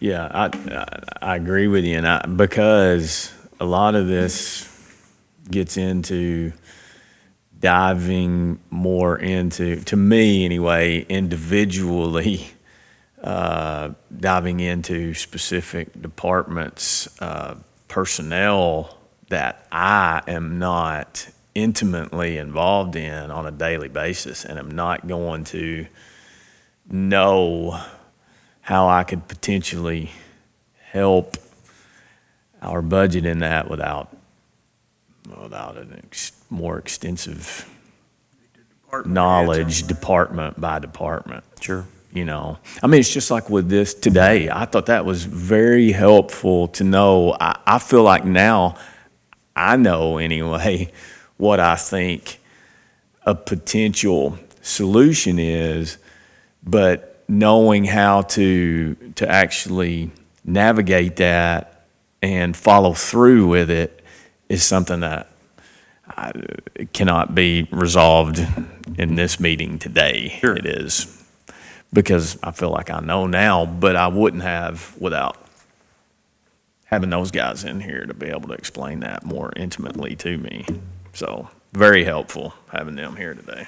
Has there been any kind of indication on guidance on the ARP money on when, I know when we were in Lexington, there was absolutely none.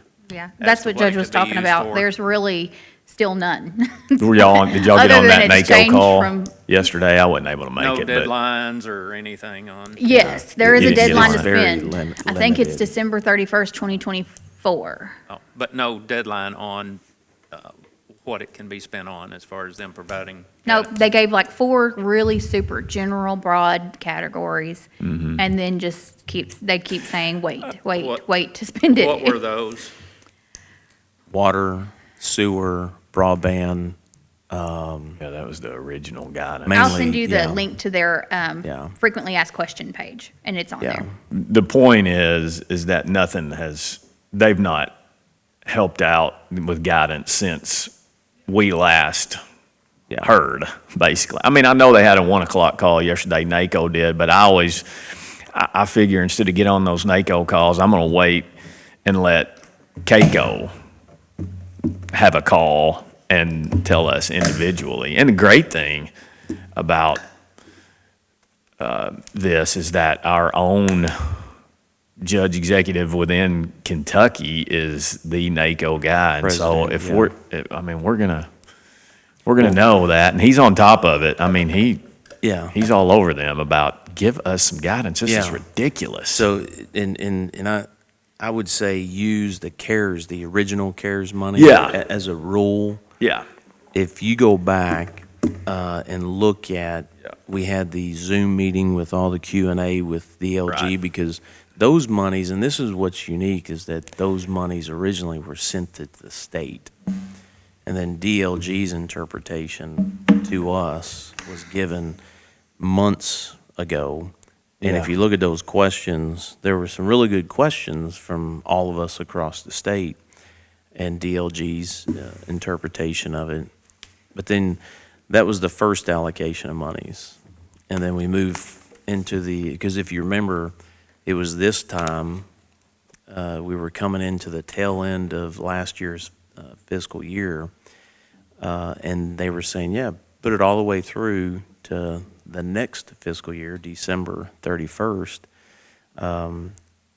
And that's why we separated it out. But looking at those questions, it changed throughout the course of months. And I feel like it's going to do the same. There's obviously interpretations, and a good suggestion from the auditor, which will have to have another audit because these are federal dollars.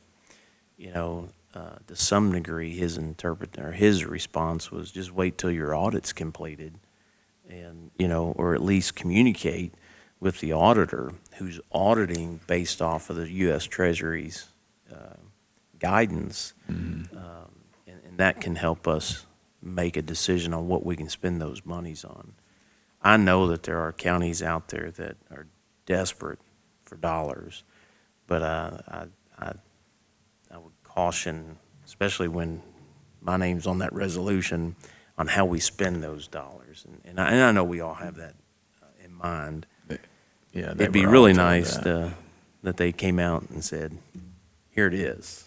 The very beginning when she and I had talked, and it was like, nope, it's hitting, we can't stop it. $3 million coming this fiscal year. And so we had to run out, get an account set up, and so. And the thing I think for folks that are watching this that is important for our constituents to know is that we don't even know what those guidelines are completely yet. So I totally understand getting those calls of, hey, we'd like to see this be done with it.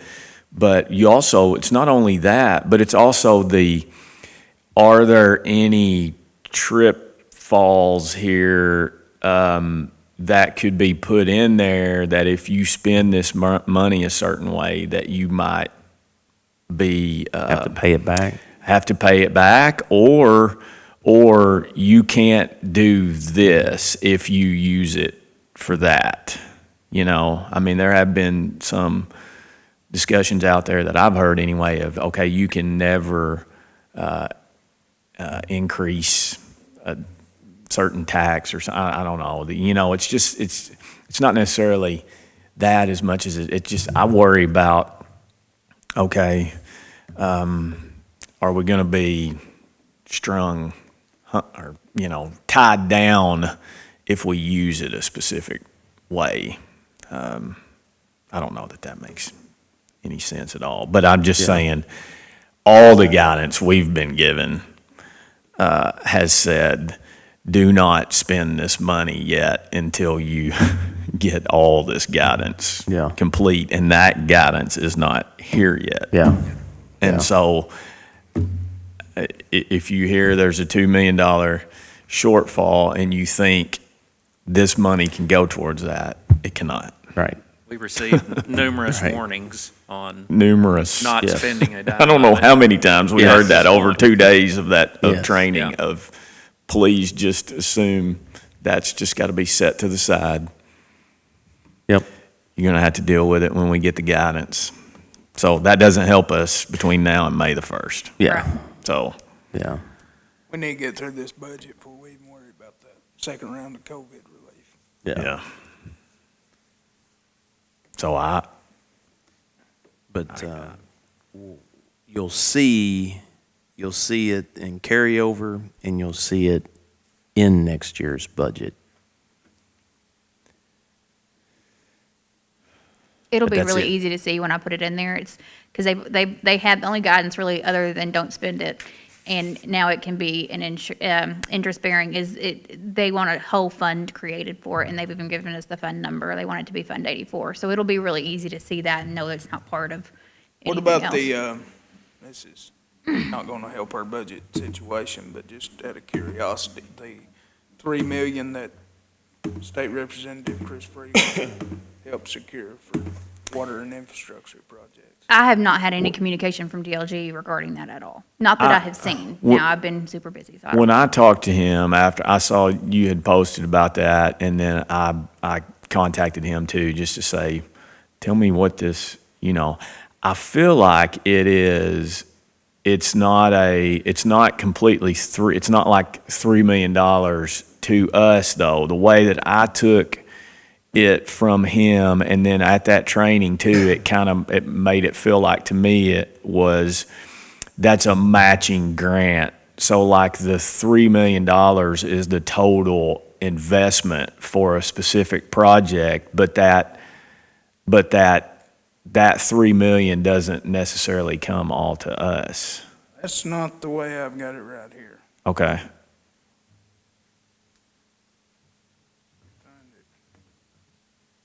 It was a spending bill.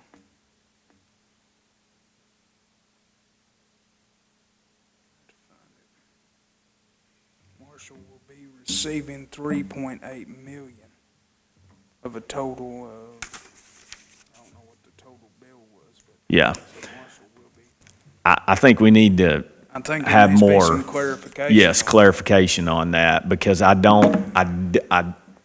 if I took it right, and we were on a phone call, so it is Right. tough to, and it had just happened. Yeah. You know, like they passed that one. That That was was another over, one yeah, of that those. was That was late like that night, jail yeah. bill that it was at 11:59. Yeah.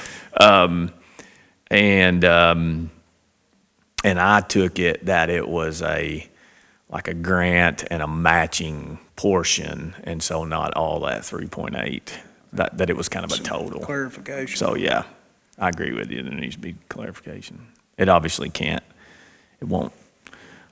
can't use it to plug holes, obviously, but it's a Right. huge help But to get water. or Regardless, sewer. yes, we have budget problems, but we also have areas of concern out in our districts I agree with you. that we got an opportunity right Yes. now that we could really Yep. make a difference in a lot of these issues that we've been dealing with for Yeah. a long time. Yeah. I totally agree with you. I just think we need to maybe sit down with, or not, we can't all do it together, I guess, without having a quorum, but somebody needs to sit down with Yeah, them. I think that there'll be more information on that Yeah. as the time comes. I'd like to know where those monies were appropriated from. That's just my retirement is still a big issue. Well, I was thinking that was coming from their portion, the Yeah, I don't state's know. portion of the ARPA money. I thought, but I may be wrong about that. Okay, I was thinking that was part I'm of their, thinking that's correct. yeah. yeah. Because they obviously got a big piece Big of that, chunk of yeah. it, yeah. And but I may be wrong about that, Judge, and again, Yeah. we need to clarify that with Chris and Danny, but I was thinking it came from their portion of the ARPA. Is that the way did you take it that way? That's or the way did- I took it, Yeah, yeah. I thought so too, but I might be wrong. Erica, changing the subject just a minute, but and this is probably something you'll have to look at later and get back with me, but has there been any kind of significant reduction as far as the jail goes with food cost and medical?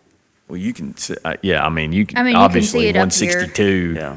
versus 300. Yeah, and then medical's 68 At versus yeah. budgeted at 196. Right. So it's, the good thing, at least some of that stuff has gone down, but you're right. The biggest piece of it, 75% that I came up with is a fixed cost versus helping out with the 25%. And it may be 88, like you had mentioned, I don't know, but I may be missing something, but regardless, 75% or 88%, either one of those figures are large to have as it relates to pay and fringe.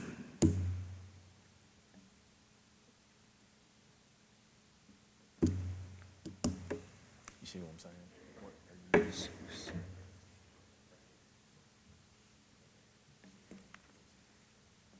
Well, that's actual, and we're budgeting the same amount. I know, but. Yeah. Right, so he's used about half of what he's budgeted for this year, and he's obviously more than halfway through the year. Okay. So clearly, he's got some kind of reduction there in costs, but, Yeah, I was just looking because we had the same amount budgeted, so we should be able Right. to shave some off of that once we know. that's one of the things we sat down and asked him, and I didn't get a really clear answer on that. But even if we did, let's say shave off 100,000, that's a drop in the bucket of this jail budget. I mean, it's not gonna solve any big problems. I mean, it would help, It'll all but, help. I sent him a letter, the first quarter. We obviously saw, we were looking and we saw that there was going to be a shortfall. And I sent him a letter. And I think maybe 2 weeks after we had met, he made an administrative decision that was about $24,000. Or actually, we sat down and we discussed, and then shortly after that, he made an administrative decision that was about $24,000, where certain folks were triple dipping during a time when you're going to have a shortfall. And then that's when I sent him a letter. And from a management perspective, I mean, we're sitting here watching, and we're trying to keep folks' ear attuned to the noise as far as, hey, we're going to have shortfalls. And we, as an employer, I just felt like you don't go out and make a decision like that knowing you're going to be short on the back end. And here we are.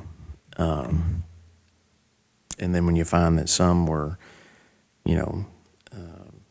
for lack of better terms, triple dipping, that's not good in any scenario when we're looking at a budget like this. And you know, and there's problems when we're the decision makers of these dollars, and then you know we try to communicate to these other folks who are managing these operations to say, look, you know, we're tightening the belt on our folks and on our house. We expect the same, you know, on these other departments, because the last place we want to be in is the position that we're in now. We sat down with him and asked him, where can you cut?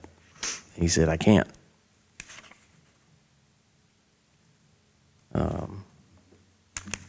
So, you know, with that, we're looking at our budget and we're making cuts. I mean, I don't think that's a very good position for us to be in. I don't like the position to be in. But is there any, going through this, is there any, for lack of better terms, low-hanging fruit that, you know? Well, do you have, you know, you had mentioned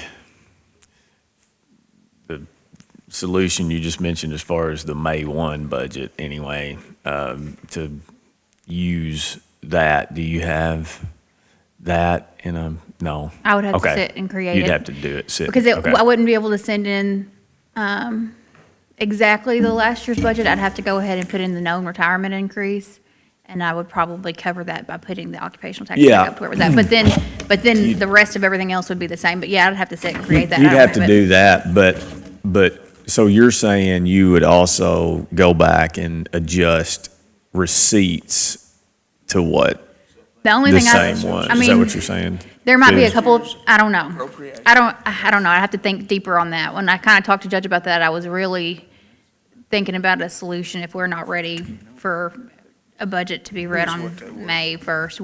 What can we do? And I thought, well, we can just go back to last year. But like the more I've thought about it, I'll have to adjust a couple of things, or else it's just not, Yeah. we're just not at all doing what probably the intention was. Retirement's one of them, because we know retirement's Yeah, you changing. know that, yeah. So, the answer is no, it's not ready, and I don't know yet. Yeah, okay. Right. But, Balance itself out. I think what we kind of did this last year, if you remember, we had a first reading of a first budget, and we knew up front we were gonna Oh, let it yeah. expire the 21 days. We had to, So, and I let DLG know that when I sent it to them. I said, we already know we're going to let this expire. You know, I'd hate for you to waste all your time checking it. And they said, thanks for letting us know. We'll do the most minimum review we need to satisfy our requirements. And so I'll let them know that again this year. We know it's going to change. And that way they're not wasting their time I can't reviewing imagine it. most counties would be in that same boat. Our size think anyway, so, but I larger don't know. counties that are having, you know, You know, I'm on all these threads with the treasurers, and there's some people who've already done first readings. They did Yeah. them in March. So I don't know how they're doing that. good for them. I know, amazing. Very nice. Yeah, it's fantastic.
Well, I have a ton of notes, but, and here we go. Obviously, it's quiet, so I'm the one who has to step in and talk to Talk all the contain damn this time. silence. I do have a ton of notes, but I'll be honest, they came yesterday because I had my second shot after we had our last budget workshop, and like Commissioner Lamb, it wiped me out completely Wednesday, and so it took me till Thursday night to be able to go through all of this and make my notes. So I still have to digest all these notes I even made that are my own notes. Monty, I know that you had talked about Monty. I know you had talked about. Yeah, you really do like the very proper. It is. It is. It is. Was that better? It Monty. is. By the way, Money. just so you know, we were It's like told. money with no E. We were told by Miss Dysinger this morning that it is Shakespeare. Speak like your Shakespeare Day. So, if you'd like to call me Monty. Monty, that probably would have been my name in Shakespearean days. Yeah.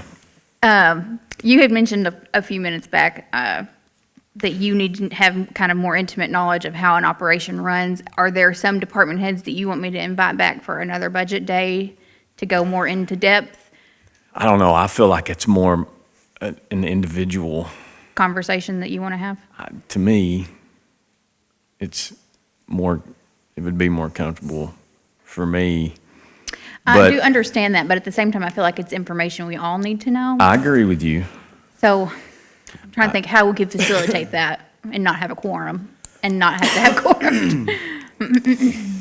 Well, I mean, if you look at where we're at, we've got the admin code that gives us a guidance that we put in place. Obviously, there's some what I would call the internal departments, and then you've got your elected offices that we subsidize. We only have so much money. We can move monies around and more over here, less over there, but at the end of the day, we only have so much monies. And everybody wants to be over here where they're funded and they get what they want, but it's just not going to happen with this budget. And everyone needs to understand that. And operationally, that's why we try to go through and do the needs and the wants. And there are some low-hanging fruit. What I mean by that is that,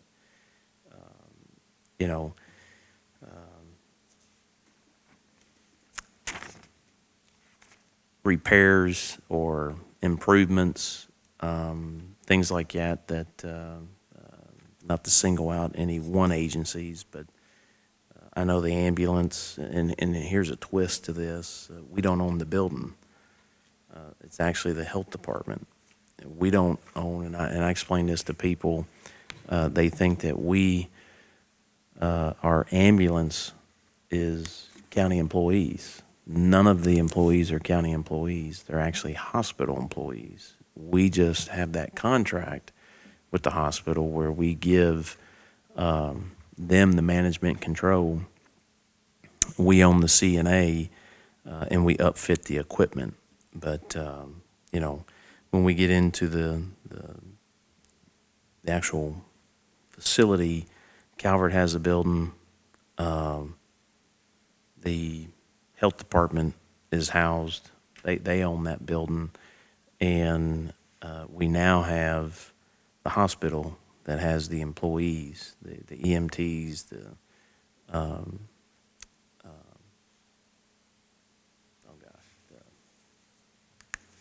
paramedics. And, I had an elected official like, the county needs to go into an agreement. And I was like, well, we don't have the employees. And what that means is when we do that contract with the hospital, the management and control over those operations fall with the hospital. So when I have folks that call and say, well, I'd rather have more presence over here. And I'm like, we gave up that management control, and we don't even have the employees. And that's a unique situation because call is going to dictate, to a large degree. But in areas like this, I know Brian would love to have some of these, changes to the building and the parking lot, but with the circumstances that we're facing, we can make some adjustments to where we can just hold off, or those other agencies can participate. Maybe some of the revenue can be moved, but again, that's a decision that the hospital makes to make that happen. I know the health department has its own issues. OEM, I mean, there's no need to do an EOC. We can check that box for FEMA if that's a concern with, the new facility that we have. And we've had the current location identified as an EOC, and FEMA has been here, and we haven't had any problems. But there's, these are small amounts, but they add up. So, Go ahead. As far as here's the thing that I have to sit down and do that, I guess my question to you is, can you send me in a spreadsheet form that I'm able to change? I don't want it to be shared so that the change that I makes affects yours, but what I want you to understand is that the spreadsheet that you send me, I can't change anything. And so I'm having to go through what you can imagine is a whole lot different process of writing each one of these down, trying to, you know what I mean? Whereas if I had this spreadsheet that I could go through instead of make you do it, And kind of play and see what it and looks play like. to see, because Yeah, I can do that. I can give you a version of this where you $2 million can mess with stuff. is a big figure. If I could go through my own spreadsheet, but I don't have this built to be able to say, okay, if you took out every one of these needs that we put in, how much would that take out? Yeah, I can do that. Or maybe you know I can that. get you a sheet for that, but I also know the answer to that. Okay. And that's, since the backbone of this budget, it was last year's budget. And the only things I've changed are everything on this needs list, retirement and COLA, then you can assume that anything, that the differences are only those three things. And so we know, retirement is, let's say a $200,000 increase, 250, Okay. let's just be super safe, 250. And then COLA is, let's say 150. I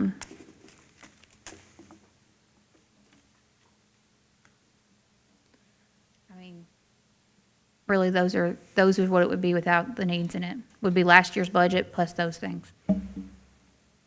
But I could give you that number if you wanted me to. What was So- the first one you said? I'm sorry. The retirement increase, the COLA, was there a third thing I just said? Retirement increase. I thought there was, I thought there was two. but you didn't add Rewind the it into tape. that, yeah. 250-ish for retirement, 150-ish for COLA. What was the third thing I said? It'll come back to me while we're talking. Well, it wasn't the needs though, what Right. you were saying. Oh, There yes, was and the another needs are in thing. there. So, I mean, so last year's budget plus retirement increase plus COLA would be where we'd be at if we funded none of the needs. So And that includes, you got to think about what we did last year.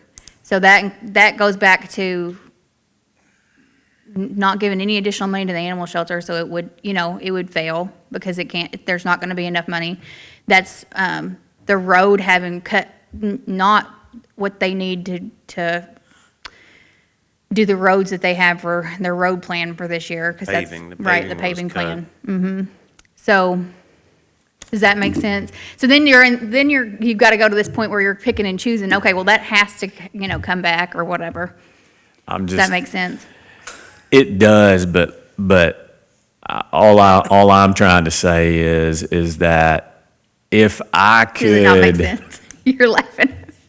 You went the long way around the barn and you lost me about halfway. I'm sorry. well, all I'm saying is this,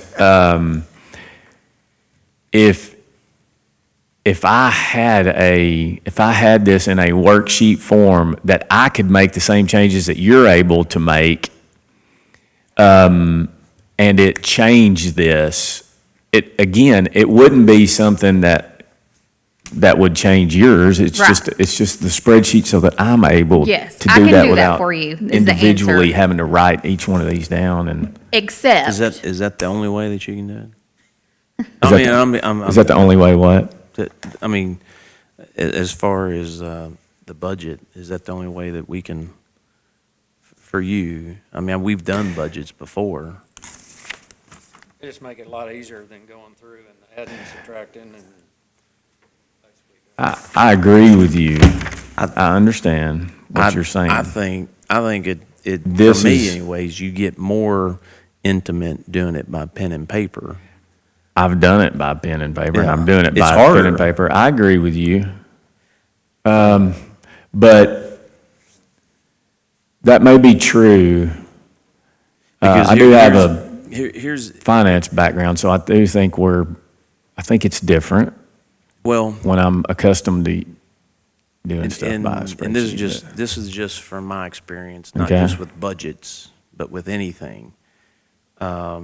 If you've got one central person that's doing the numbers, when we look down and the material that's given out to everybody is the same, and I just use this as an example. If you have a different instrument that you're going to bring to the table, now the three of us plus her, we're just reversing the rows. And so it's going to cause more confusion to where you have one central location pushing out the information to all of us. We're all used to it. And we can all go through because, we do have time as a factor, and we do have 4 individuals that have to work off the same material. I know for you, I get it. There's a lot of times where it's probably easier for you to get to an end result for what you need by having, say, in the same application that she has. But I think in the bigger picture, it's going to cause us to have to learn what you're doing when we're used to what she's given us in our material to work Okay. off of. And I don't want to see us confusing or making it more complex because we do have a timeline. At the end of the day, we know May 1st, but really we have to have a budget definitely by second reading June, and that's a short window. So that's just my thought on that. Okay. Is if we keep the material the same, we'll end up getting to the end result. I mean, you can obviously, and that's just my opinion. If we start having different people, I've been in scenarios where different people come to the table, and not just economically dealing with numbers. It can be dealing with equipment, and it's good intentions, but man, it causes other problems. Okay. I will say it is a little, but you correct me if I'm wrong, which we do that to each Yeah. other often. So this particular way that we're doing this is different than the last ones, though, just because the last one, you brought a budget, and we revised from there, whereas this Which I- particular one, we brought in folks to say what your wants and needs, and I get that, and I appreciate that. And now it's time to back that down, And, so. and that's a fair question. I don't have a problem making the decisions. I can balance a budget. I'll Yeah. make the tough decisions. What I have a problem with is getting beat over the head Yeah, for making those tough decisions. I get it. And so that's why we're doing this. If you guys Understand. want me to make the budget balance, I can do it. I don't have that problem. That's what I'm here for. But what's happened, especially last year, I'm not going to go through that again. Yeah. So if we need a balanced budget, I've sat down with everybody. I've stayed in contact the very first quarter.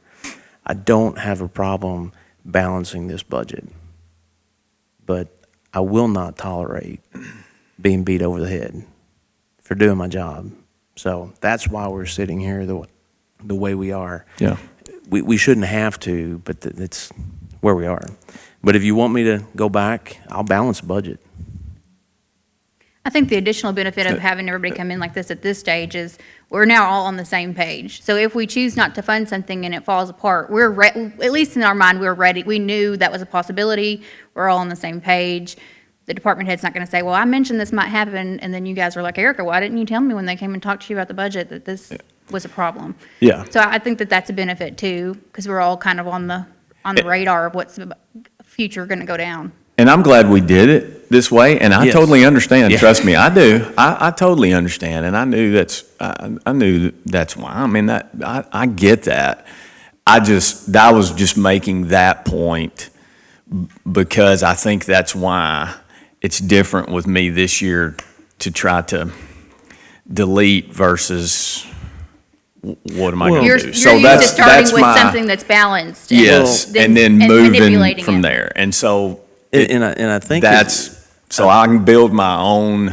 I think it's fair, though, Worksheet. too, that you guys get to see what actually we do, and it's a lot. Yeah.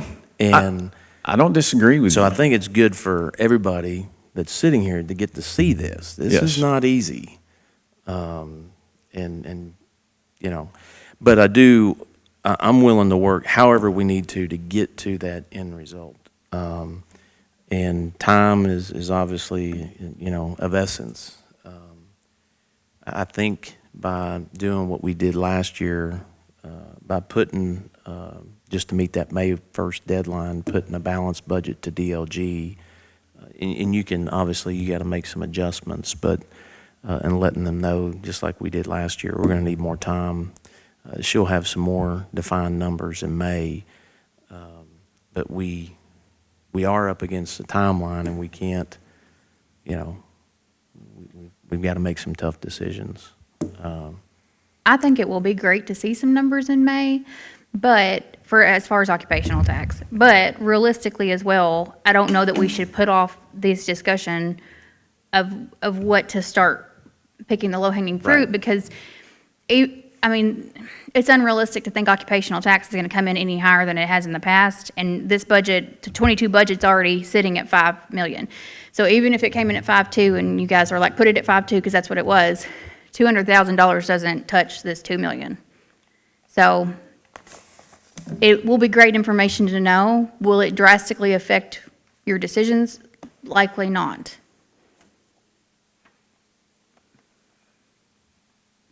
And two, I mean, with all the information that we've seen, if there's anything that either one of you want, you know, specifically that you want in the budget, definitely let me know.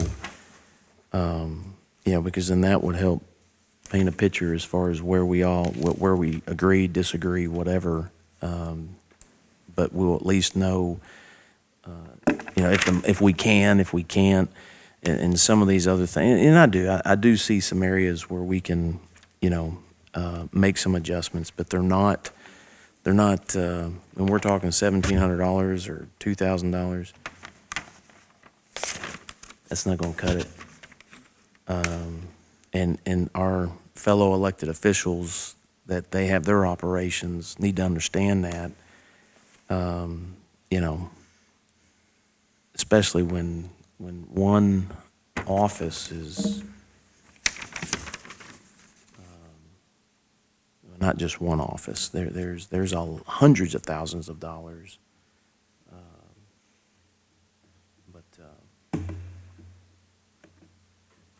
You know, the salt storage, that as much as we've been looking at this over the years, this is something, I can tell you right now, this is something that we're just going to have to pass on this budget.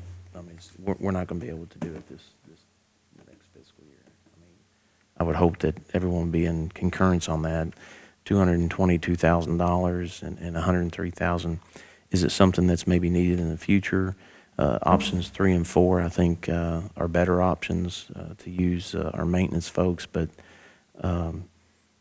you know, within the next fiscal year, I think that that's something that we can hold off on. We've been very fortunate that we haven't had a ton of snow, and they've done a great job with the snow that we had this year. Hopefully building materials will Go down. Hopefully. Yep. We just found out, just spoke with Roy, and May we'll do our annual bids, but the cost of metal, they're anticipating with culverts, that cost is going to go up. And we haven't even got that in these numbers.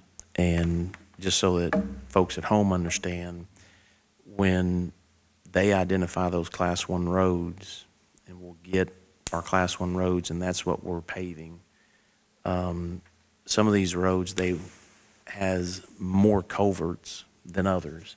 But when they go out, and I know you guys know this, but the folks at home, when they go out, when the road department goes out, they will prep.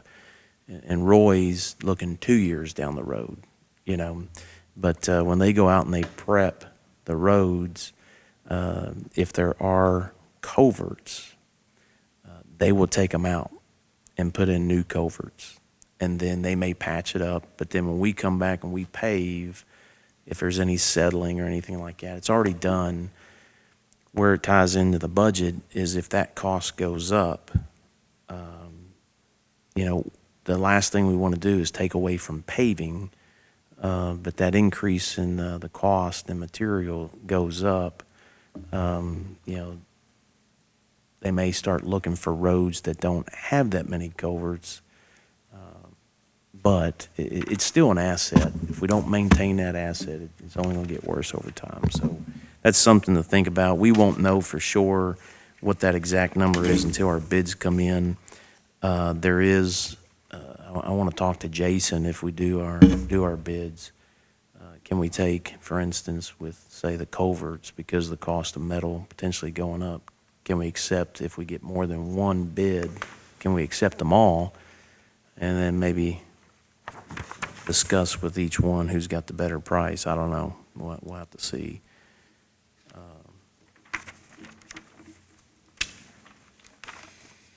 I do agree that the conversations, we still have to meet and discuss. And I think that gives us some flexibility on the amount of time and the days that we can meet and discuss as we move forward.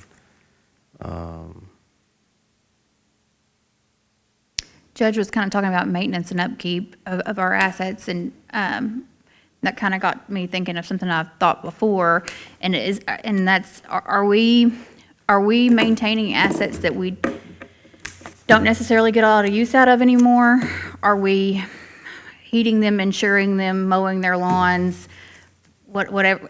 You know, that might not be a significant chunk of money in 1 year, but over the life of that, if it's not being utilized by the community, are we putting money into nothing because it's not being utilized? Give us an example. You got something on I your don't mind? know. I know that Brad does the, when we get the Keiko, we get a big thick thing of Keiko, from Keiko, with pictures of everything we own in the county, and I'll kind of skim through it before I hand it to Brad, and I'm like, I didn't even know we own that. So, and then I know that in the past, he said, no, we don't do anything with that, and I'm like, okay, why do we still own it and insure it? Why are we paying to insure it and mow it? And maybe there's electricity there, I don't know. But no, I couldn't give you an example. I wouldn't know. I was hoping that's maybe something that you guys could answer. And I can't recall what building that was that I showed Brad and said, I didn't even know we owned it. I don't know. He might remember when he comes back, but. You know, looking here at IT and GIS, I know we had Casey in here earlier. GIS with our mapping, and I've sat down and I've talked with Andy about the deadline for the NG 911 deadline, and how July 1, they moved the October date to July 1. If we don't meet that deadline, there's always there's the potential funding that we wouldn't be available for. And the address points, we've talked about this, we've discussed this in court. We know those deadlines. That's a priority. Yeah, I've sat and told Andy that that's a priority that has to be met. There are options where we can contract that, have an agency come in, and they can meet. There's three, 2021, 2022, and 2023. There's 3 years where the deadline has been laid out. We knew that this was coming, but, we talked about having a contractor come in that contracts with the state to make that happen throughout the state with other communities. We've talked about having an intern come in from Murray to actually sit down and do that. We don't want to come into the bare minimum to meet a requirement. In my opinion, we need to meet that requirement and meet it at the highest expectations that's out there. We want to meet the national standard so that if we come in and we just do the bare minimum years down the road, we're just going to be, behind the curve, so to speak. But so there is some items with GIS that, and I don't think I see it on here. I know he's got some server expirations, desktop line.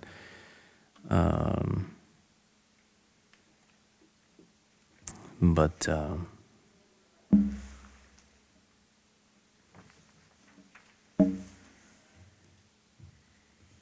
there's some mapping items that we're discussing that we might be able to benefit, where we don't have to hire that third party to come in. I know that we were discussing Casey's amount of time with the building inspection. The more time he's with the building inspection is less time with GIS. And here we are with a required expectation from the state. He needs to be doing more boots on the ground in that regard. So, but I do have, I got to meet with Andy again. We were discussing this earlier last week and this week, but I hope to have some more information on some potential options that we can do that will help with our mapping, because our mapping is definitely, and we all know it, our mapping needs to improve. You get into the parks, folks don't realize the access points that we have to the lake, but the boat ramps, we furnish the boat ramps, or the docks, and most of our docks are just in bad shape, and to a certain degree, they're a liability. Some of them are. And our access points to the lake, I think we can all agree, are important because folks come, they want to get out on the lake, and they want to enjoy it. I think that's what they, come to our community for. And but having those boat docks repaired or at least replaced costs money. When you get down to the once, let's just go through the once real quick. Repair, resurface tennis courts. We tried to get the grant. I've never seen it where the grant or not the grant, but the tennis foundation, for lack of a better term, they don't want pickleball striped on their court. And so those grant dollars went away because we were trying to stripe it for pickleball as well. But repair and resurface of the tennis court, $17,000, you know, that's an area where, you know, we can look at as far as holding off maybe till next year, or as we get more intel or more information on some of these funds that are being made available to us.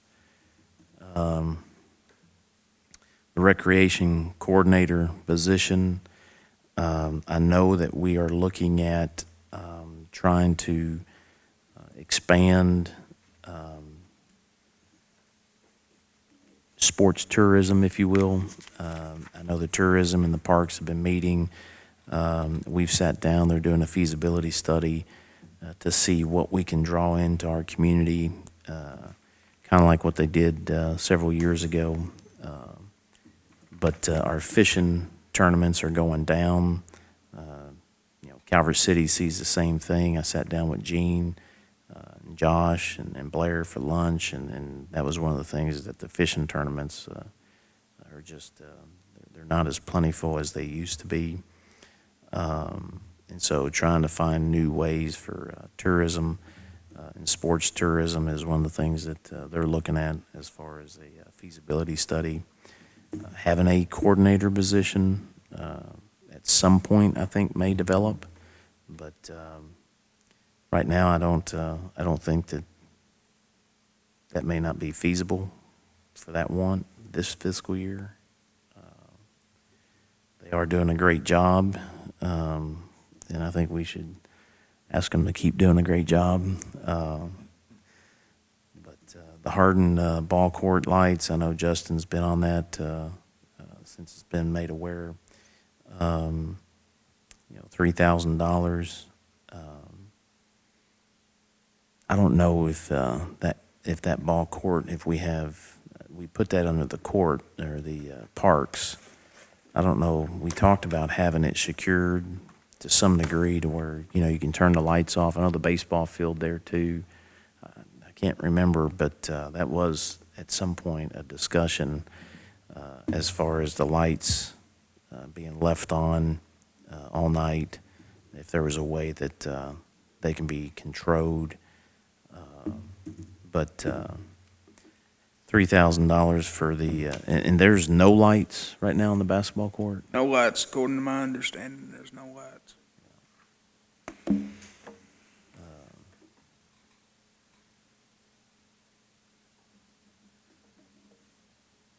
you don't have wants and just the needs. No, and yes, I just have the needs, and I haven't done anything with the hardened ball court lights, so they're still not on there. They're not on in the budget. Okay.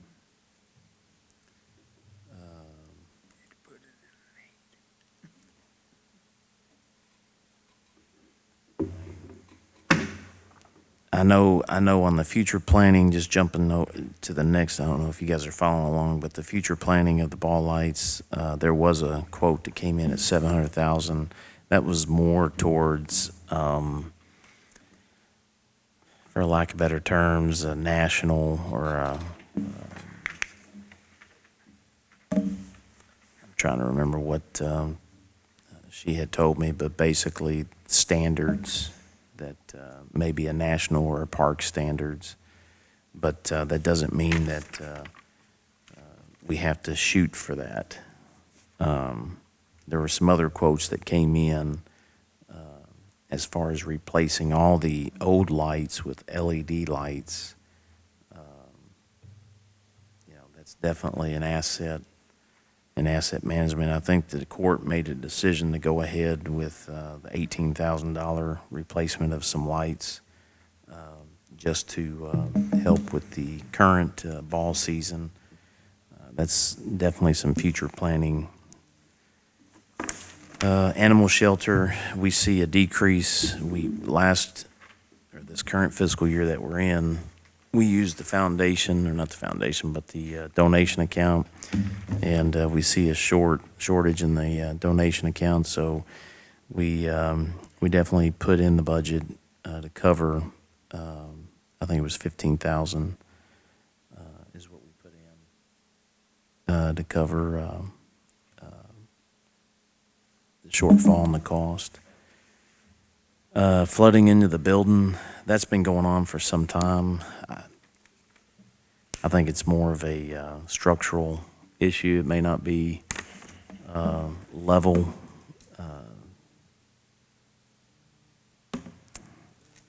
We don't even have a dollar amount on that. I don't think that that's going to shut down. What they do is they got a squeegee and they push the water out. So I think we can continue doing that until we find a more permanent solution.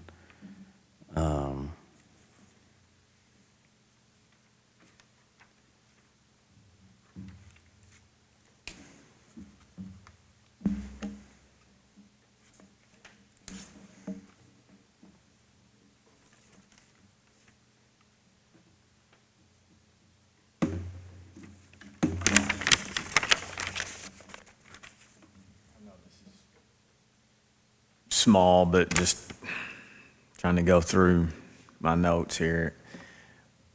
Why on the proposed EC secretary, why did we have fringe Where?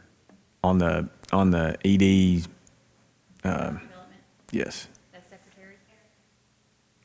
Economic Development, the secretary. Yeah. Like a part-time, we don't do fringe on part-time, do we? Why was it?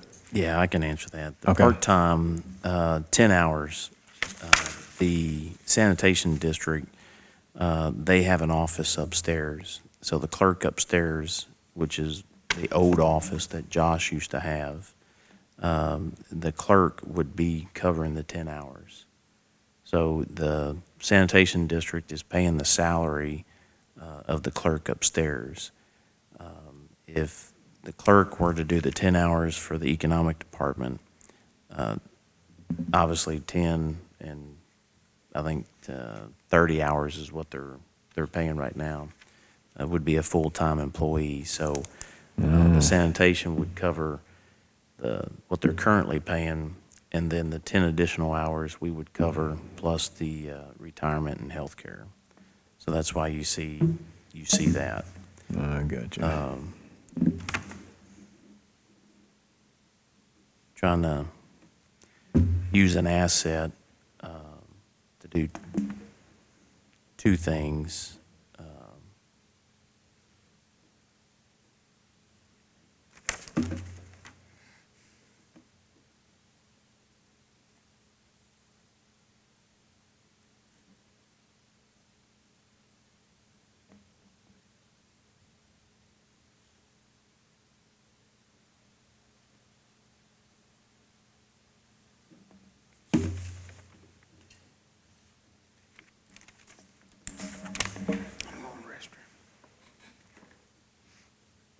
You know, we get down to the road department.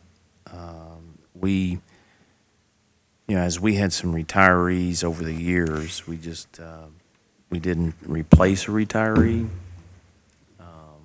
We moved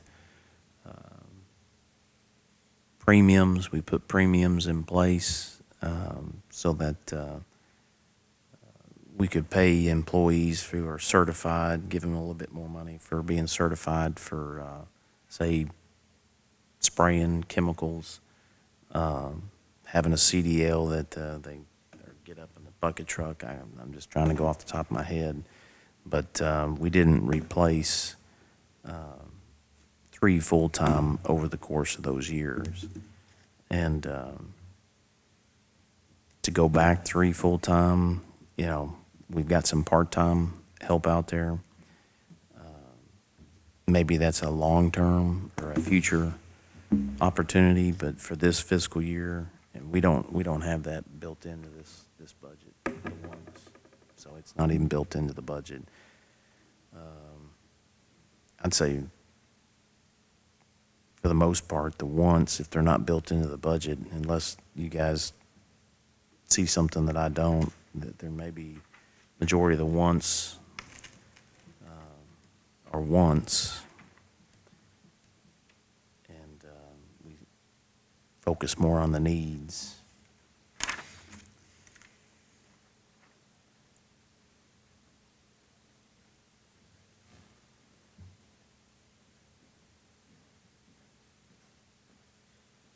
And I think we've got the paving. I know Roy's got here as a need. That amount last year, if you remember, we used part of the paving for the boulevard. So those dollars are gonna, I think they were in a specific line. Those dollars are gonna be there. So 600, he's got his paving set for this year to pave the roads that they prepped from last year, the 600,000. So really, the 600,000 is already there. It's just moving the monies that we dropped. I think it was a specific line in the road department's budget for Southwest One. Yeah, and I've just gotten rid of that. Yeah, so we just moved those monies back up to paving. So that is taken care of. And I think it might even be maybe a couple $1,000s more than what he needs, but that's fine.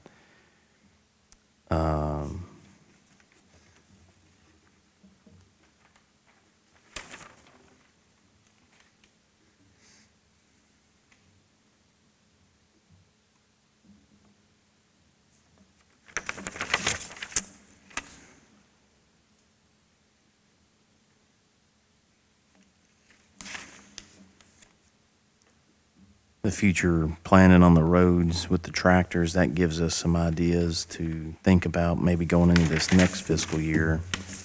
It is future planning, and we really do. As far as asset management, trying to put in, it'd be nice to put in with all of our departments, because I see routinely things like this coming up where we buy something, and I know we've got the asset tiger to where when we buy something, if it has a shelf life, then that department head and us, we try to maintain and keep with that asset as it's in our management control. One, to take care of it, but two, to make sure when it comes to end of life, we're out in front of it so that we cycle it out of our asset management and look to purchase new or replace it.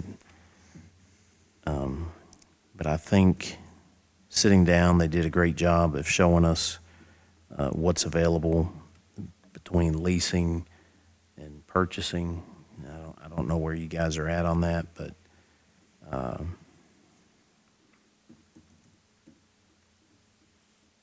he did identify in the next couple of years they're going to need to be replaced.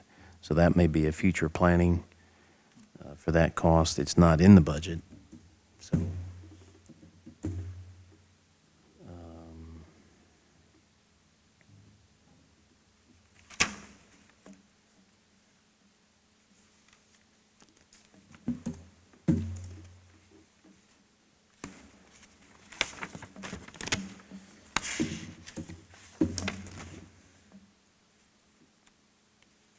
and I see a lot with the road department, and I think where we can, if we can be more consistent, when we put a budget in place, and I know you guys know this, when we put a budget in place, we'll run into somebody in the community that will say, hey, can we do this? Can we do X, Y, and Z? A lot of times we feel impulsed to go ahead and contact Roy and try to do X, Y, and Z. But every one of those decisions has a dollar attached to it. And if it's not budgeted, then, we have to find those monies in the budget. But there are things that come up that are a priority. Maybe it's an emergency. It actually, when we had lost our assets in the fire, we were sitting in a better position because we could replace the trucks as an example, because we have monies sitting in a reserve type account, and we bought the trucks. Obviously, we had insurance monies that we could use as well. But there's times where FEMA is a prime example. You know, if we meet our state or county threshold or both, we qualify for monies. I think the best example is the bridge down on Calvert City Road. That took, I mean, we got it replaced, but those folks were, you know, dislodged from their normal route to get out for almost a year. But we managed to have the monies and speed that up, really. But the reimbursement took some time.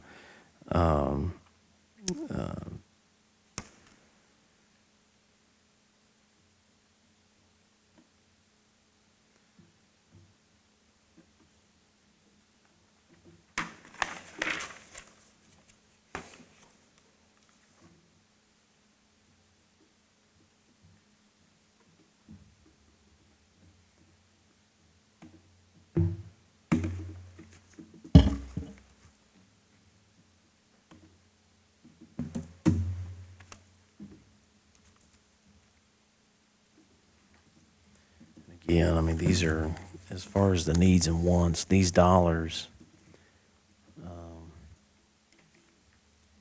by themselves are not, they add up, but